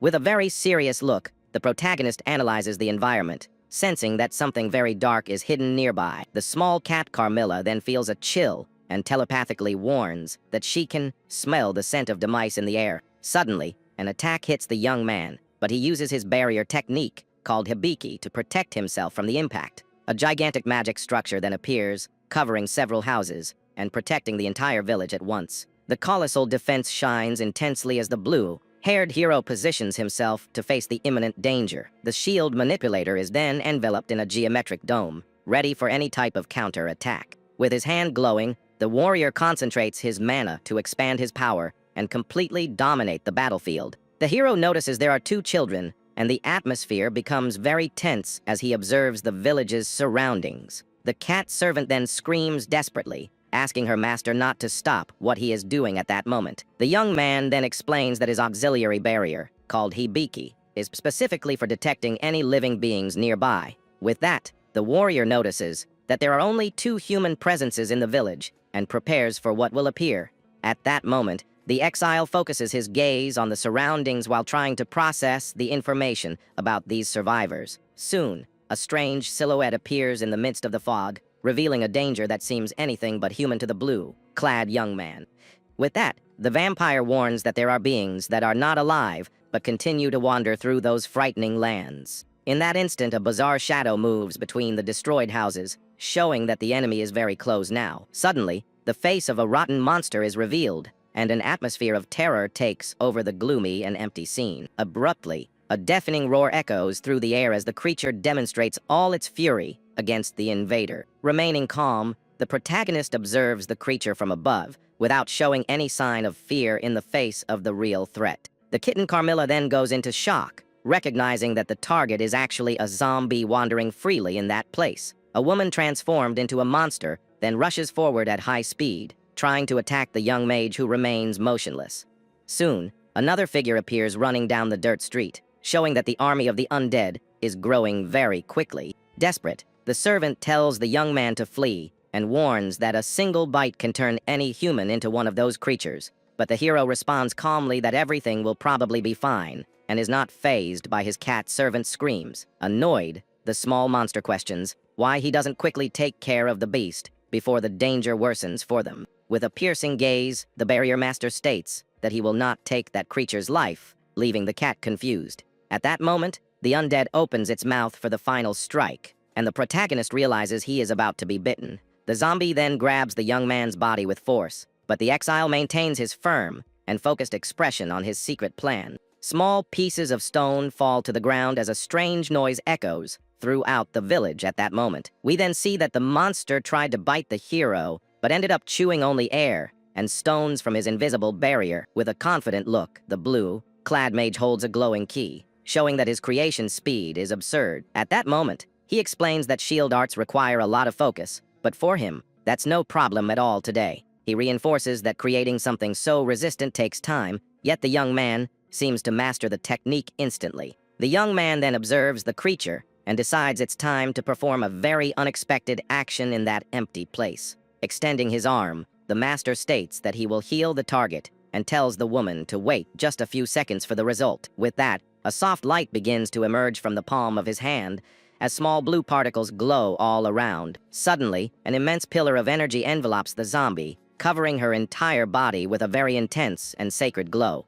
The cat servant realizes that the same healing magic used to save the adventurers attacked by the orcs the other day. But the hero reveals that the process is a bit different and maintains his calm smile as the glow intensifies. He states that although it looks like healing, he is using a much more advanced manipulation in his geometric barrier. Utterly in disbelief, the vampire yells that zombification is not a disease and therefore cannot be cured in a common way. The small servant then makes a face of pure rage and confusion, stating that what he does defies all the laws of the world. In that instant, the woman's hand begins to change color, returning to the texture of normal, healthy human skin. Confused, the woman observes her own arms and wonders what happened to her body and why she has changed so much. The kitten enters a state of total despair, screaming that she doesn't understand what her master just accomplished on that dirt street. Calmly, the blue-haired young man explains that he just made time go back to normal inside his magic dome now. But the servant complains, saying she doesn't understand anything, and asks if it's really possible to control time using only shields. The creature then lets out a frustrated yell, calling her owner annoying, as the village falls completely silent. The blue-haired young man walks toward a huge stone entrance hidden among the mountains in that location. With firm steps, the hero advances along the dark path, preparing to face the dangers of the dungeon. Suddenly, several undead begin to descend the stone stairs with slow and very frightening movements. At that moment, one of the monsters makes a bizarre sound, showing its rotten teeth to the commoner, who observes it without fear. But the mage just extends his hand and releases a bright light to envelop those hungry creatures right now. With the spell complete, the recovered residents run back to the village, feeling an immense relief in their hearts. The young man then asks what exactly happened and notices that the people's memories are very confused today. At the back of the dungeon, there is an immense and ancient door that seems to hide very dangerous secrets of that kingdom. One of the women states that she remembers reaching that entrance, but after that, everything became a big blur. The hero listens to the account attentively and realizes that the group's memories were erased in that strange place. Stroking his chin, the protagonist reflects on the mystery of the giant door while analyzing the current situation. With a focused gaze, the blue-clad warrior decides that he needs to investigate the interior of that structure right now. Walking through the empty corridor, the young man advances alone, showing that he does not fear the shadows of that royal construction. The cross pendant on the master's chest then begins to glow, emitting a soft and very comforting light. The sacred mark shines intensely as the young man channels his energy to protect himself from the evils of that ruin. But the cat servant appears, complaining that he cured all the zombies and even served as an escort for the civilians. With a furious look, the small monster states that her master is a lost cause and very difficult to deal with these days. The commoner then justifies that he couldn't leave that poor woman suffering and says the task was no trouble. Annoyed, the vampire shows her fangs and shouts that the hero makes impossible things seem like a silly game. She reinforces that teleportation is an advanced level magic and is indignant at the shield manipulator's ease. Calmly, the hero explains that the barrier is basically a manipulation of space and asks the servant to pay attention now. He then details that when creating a shield, the user defines two distinct places called the interior and exterior of the dome. Using this logic, the mage creates one point here and another at the final destination, then connects both in a quick magic tunnel. With that, the young man states that he can move between two locations in the blink of an eye, leaving the small cat very confused. Even after hearing everything, the vampire yells that she doesn't understand anything and questions who the people she mentioned earlier were. At that moment, the master asks who they are, but the small creature covers her own mouth, showing immense dread. Very seriously, the young man insists that she tell the truth, but the girl trembles with fear and states that she cannot say any names. Cornered,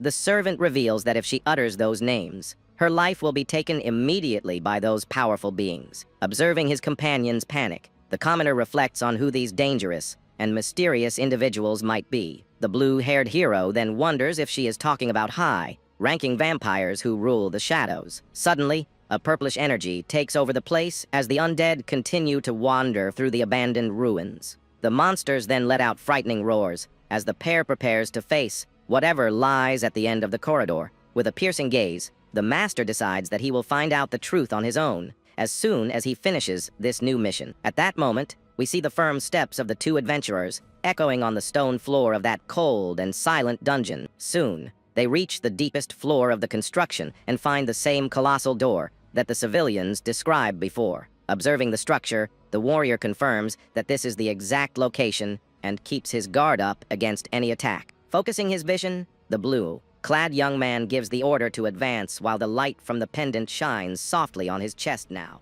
With a push, the travelers pass through the immense portal and find themselves in a luxurious hall illuminated by fire torches. A surprising sight is then revealed, showing several figures standing in a line before a very sumptuous royal seat. Sitting on the throne, we see a woman with glasses and an authoritarian look, accompanied by two servants standing by her side now. The mysterious blue-haired woman observes the visitors with a very calm and superior look from her royal throne. At that moment, the hero states that she must be one of the high-level vampires who rule those shadows. Surprised, the small servant asks how he figured that out, and the young man reveals it was just an accurate guess. With that, the villain in glasses stares intently at the boy as her eyes glow with a very intense blue energy. The commoner perceives that the woman's mana flow is much more overwhelming than Carmilla's own power. Strange noises begin to come from the surrounding undead, indicating that the situation is becoming dangerous.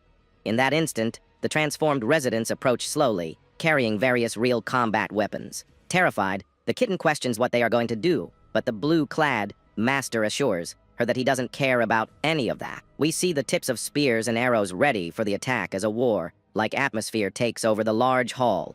The sound of clashing steel then echoes through the environment, showing that the enemy's blades are of a superior quality. Several warriors surround the pair from all sides, waiting for just one order to begin the total massacre. The blue-haired hero then asks if that woman is the one truly responsible for manipulating all the corpses.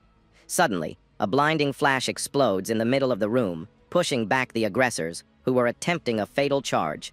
At that moment, a sword begins to vibrate with the magic pressure as the young man's counter-attack prepares. Screaming, the servant reveals that those are masters of ancient martial arts and wield very powerful divine relics. With a doubtful look, the boy just lets out a sound of disdain, leaving the small vampire completely indignant. But the protagonist reinforces that it doesn't matter what weapon they use, as his duty remains exactly the same. The master then activates his heavy impact technique, as the barrier's light concentrates in his right hand. With a sharp movement, a shockwave throws all the opponents backward, clearing the path with great ease. Observing the faces of the monsters being repelled, the young man realizes that the real battle is just beginning today. observing the field with her glowing eyes. The powerful vampire shows that she is not impressed in the slightest. The small kitten Carmilla then points her finger and complains that using those barriers is pure cheating in the middle of a fight.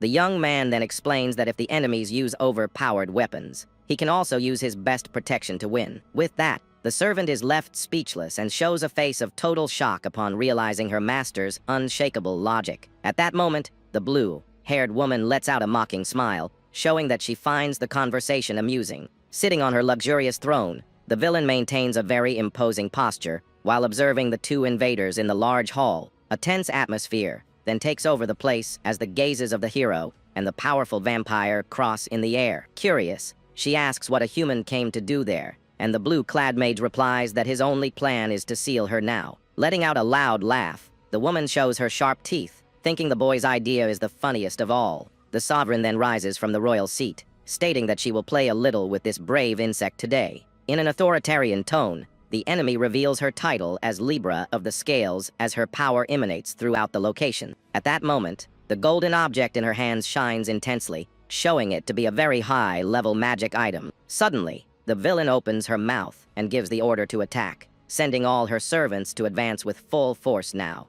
Shouting loudly, the woman orders them to take out the young man without mercy as a huge horde begins to move in the hall. With that, an army of undead emerges from the shadows, advancing like an unstoppable wave against the lone commoner. The monsters run with their eyes glowing white, ready to crush anyone who crosses their path today. In that instant, one of the zombies lets out a frightening roar, showing that those creatures have lost all humanity. Observing the dangerous crowd, the warrior positions himself next to his cat servant, who seems very terrified. The sea of enemies then swallows the view of the corridor as the final confrontation is about to explode in the underground. Keeping a smile on her face, the lady of the place observes the chaos from above, expecting to see the tragic end of the young blue-clad mage. The monsters advance relentlessly, crashing against the invisible wall, while their eyes glow with a desire for demise. Even surrounded by the crowd, the blue-clad young man and his servant remain protected inside the glowing geometric structure. The small vampire then warns that these beings have no consciousness and will continue to attack until their lives end. The master then hears the warning, remaining calm, while the small monster becomes indignant at the young man's slowness. With an analytical gaze, the hero realizes that just staying on the defensive won't solve the problem of these dark ruins. At that moment, the horde of undead piles up more and more, creating a barrier of bodies and fury in the royal hall. Preparing his mana, the warrior takes a deep breath and decides it's time to put an end to all the commotion. Suddenly, a repulsive impact explodes from the magic dome, throwing all the zombies far away from him right now. We see the beasts flying through the air as the master uses his spatial force to clear the ground in just a second. But the creatures soon try to get up, showing an absurd resistance that greatly frightens the vampire cat servant. Realizing that the combat is at a stalemate, the commoner states that dealing with these pawns won't lead anywhere today. The mage then focuses his gaze on the villain sitting on the throne and warns that the next blow will be directed only at her body. The young man's arm then begins to glow with an intense energy as he prepares his fast-firing spell. With the cry of "Star Bullet," the hero releases several barrier projectiles that cut through the air like arrows of light. One of the shots hits its target with total precision, clearing a path through the army of corpses blocking the way. Soon, another swift shot takes down another enemy as the trail of bluish light illuminates the entire gloomy environment. Observing the attacks coming her way, the woman in glasses maintains her posture without showing any hint of fear. With a subtle hand gesture, the sovereign prepares her counter attack as a smirk appears on her face. In that instant, the enemy strikes the air with force, releasing a crushing pressure that shakes the structures of the immense room. Startled, the hero's eyes widen as he feels that the vampire's power is much greater than he initially imagined. A beam of light hits the dungeon ceiling as the battle heats up on the deepest floor of the ancient ruins. At that moment, the villain's hand glows intensely, showing she has a trick up her sleeve for the counter-attack.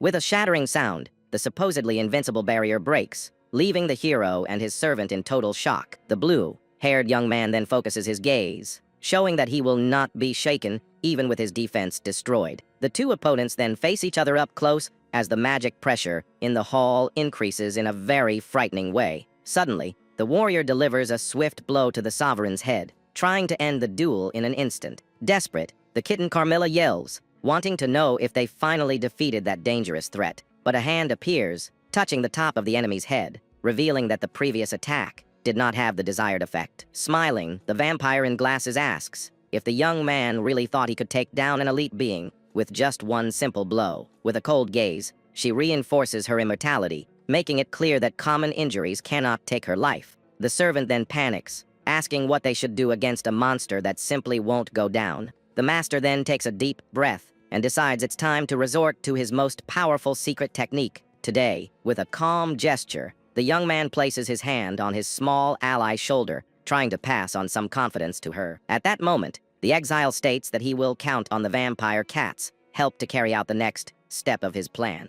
But he explains that he needs time to prepare the spell and tells the girl to hold off the enemies on her own now. Utterly indignant, the small monster shouts that it's impossible for her to face that army of zombies without help.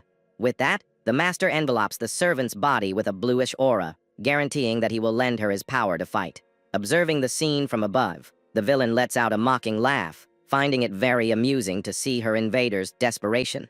The horde of undead then advances, while the kitten warns that she will flee as fast as her legs can carry her. The hero then makes a very serious face and threatens to extinguish his companion's flame of life if she tries to abandon her post today. Filled with rage, the small servant glares at her master and wonders if he is actually a heartless demon now. She then yells, asking if the young man is truly an evil being for forcing a defenseless girl to fight alone. But with no time to complain, the vampire runs toward the army of undead, letting out a cry of pure hatred today. Firmly holding her silver dagger, the kitten prepares to slice through all the enemies that cross her path now. With a quick movement, she adjusts the blade in her hand, focusing all her attention on the rapidly approaching horde. The small warrior then leaps into the middle of the crowd and begins to deliver deadly blows against the hungry zombies. At that moment, the weapon's cut slashes through one of the monster's chests, showing that her strength has increased significantly today. Advancing like a blur,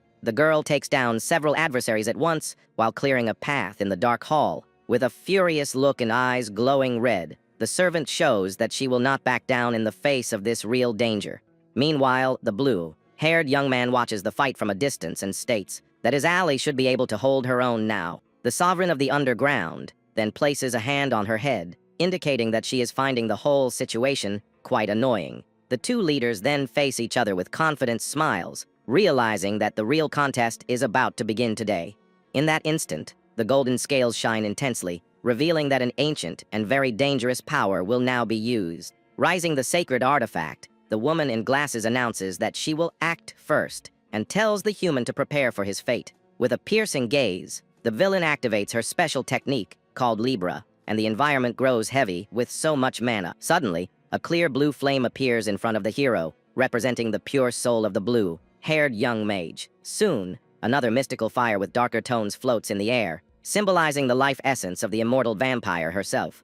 The enemy then places the two souls on the plates of the golden scales as the final judgment begins in that empty place. Focused, the blue-haired sovereign observes the artifact's balance, wanting to discover which life holds the greater weight. With that, the magic instrument sways in the air, revealing the spiritual secret of each of the combatants present in the hall. The sovereign of the shadows announces that it is time to begin her sacred ritual of judgment. The blue-haired young man then listens intently to the explanation about the strength of the soul and the power of the mind. With a superior look, the enemy details that the stronger soul will be able to impose its will upon the weaker one. But the warrior understands that the game is about mental strength and confidently guarantees that victory is already his today. Suddenly, the scales tip drastically to the young man's side, leaving the vampire with her mouth wide open. In disbelief, the sovereign yells that she has lived for all eternity, and that her mind should be as strong as a god's. With a victorious smile and glowing eyes, the blue-clad young man shows that he was already expecting this result. The enemy then states that she is immortal nonetheless, but the young man warns that he just needed a little time. The blue-haired woman is left confused as the blue-clad mage prepares for his next great technique. With a cry of angel invocation, the warrior releases a colossal magic circle throughout the entire grand hall now. At that moment, a golden light appears, and the young man shouts the name Serial as white wings are revealed in the air. Soon, a divine and imposing figure with long blonde hair appears behind the young blue-haired haired mage. With a glowing halo above her head, the beautiful celestial creature maintains a serene and very calm expression. Maintaining his concentration, the protagonist prepares for the final blow with the help of his new ally of light.